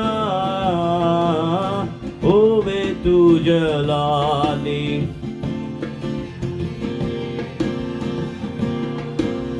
होवे तू जलाली, रातिन तेरे साथी वो है रहना चाहता। रातिन तेरे साथी वो है रहना चाहता। तेरे दिल के दर पर यीशु खटखटाता, नर्म आवाज से बोलता, मुँह आवाज दे तेरे, नर्म आवाज से बोलता, मुँह आवाज दे तेरे।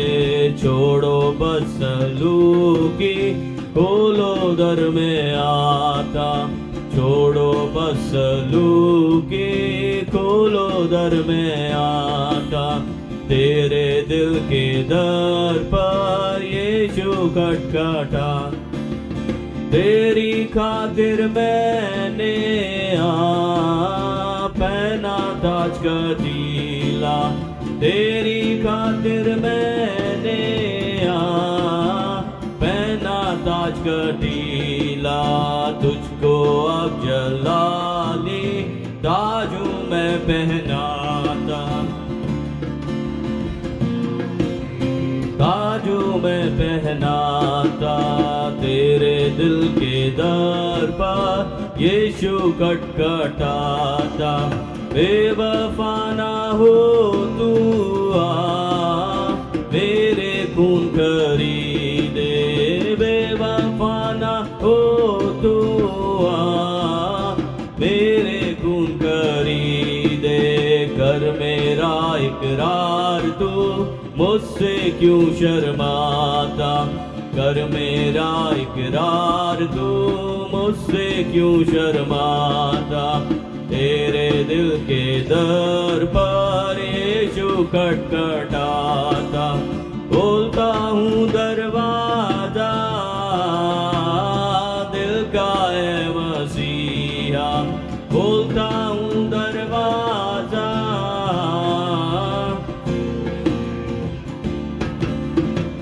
और उसमें रह तू, मैं हूँ दिल से चाहता, और उसमें रह तू, मैं हूँ दिल से चाहता। तेरे दिल के दर पर यीशु खटखटाता, यीशु प्यारो कहता, कीमती वक्त है जाता, यीशु प्यारो कहता, कीमती वक्त है जाता। वक्त गया जो प्यारो वापस फिर नहीं आता।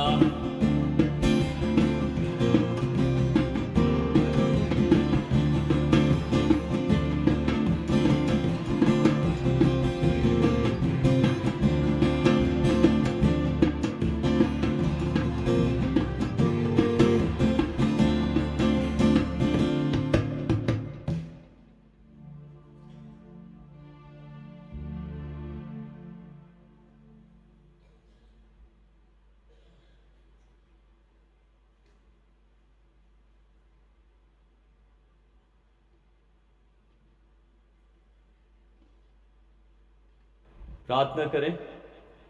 धन्यवाद देना चाहते हैं पिता परमेश्वर की तेरे लोगों ने प्रभु अपनी आशीषों का एक छोटा सा हिस्सा इस भेंट के रूप में अर्पण किया। इसे स्वीकारें और 1000 गुने रूप में पिता परमेश्वर अपने लोगों को आशीष दें। और पिता हम प्रार्थना करते हैं ये भेंटें प्रभु तेरे भलाई के कामों के वास्ते, तेरे भवन के कामों के वास्ते प्रभु इस्तेमाल की जाए। खुदावन यीशु मसीह नासरी के नाम से आमीन। धन्यवाद धन्यवाद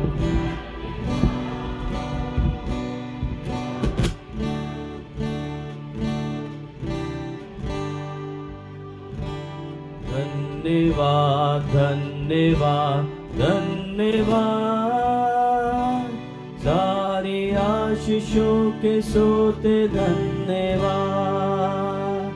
सारी आशीषें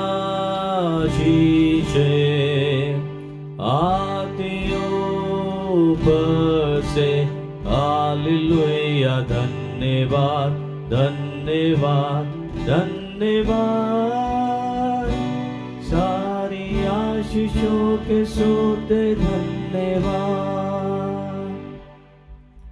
अब हमारे खुदावन यीशु मसीह का अनुग्रह, परमेश्वर पिता का प्रेम और पवित्र आत्मा की सहभागिता हम सबके साथ में, जितने आज सुबह के वक्त में आराधक बनकर आए, सबके फैमिलीज के साथ में, खुदावन से मोहब्बत रखने वालों के साथ में, उसके हुक्मों की पैरवी करने वालों के साथ में, सेंट्रल मैथोडिस्ट चर्च देहरादून की कलीसिया के एक सदस्य के एक परिवार के साथ में, हमारे सभी ऑनलाइन आराधक व उनके फैमिलीज के साथ में आपसे लेकर हमेशा तक होती रहे। आमीन आमीन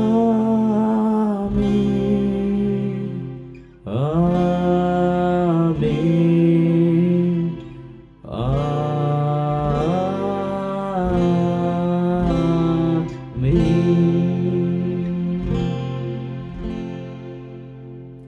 Thank you. God bless you.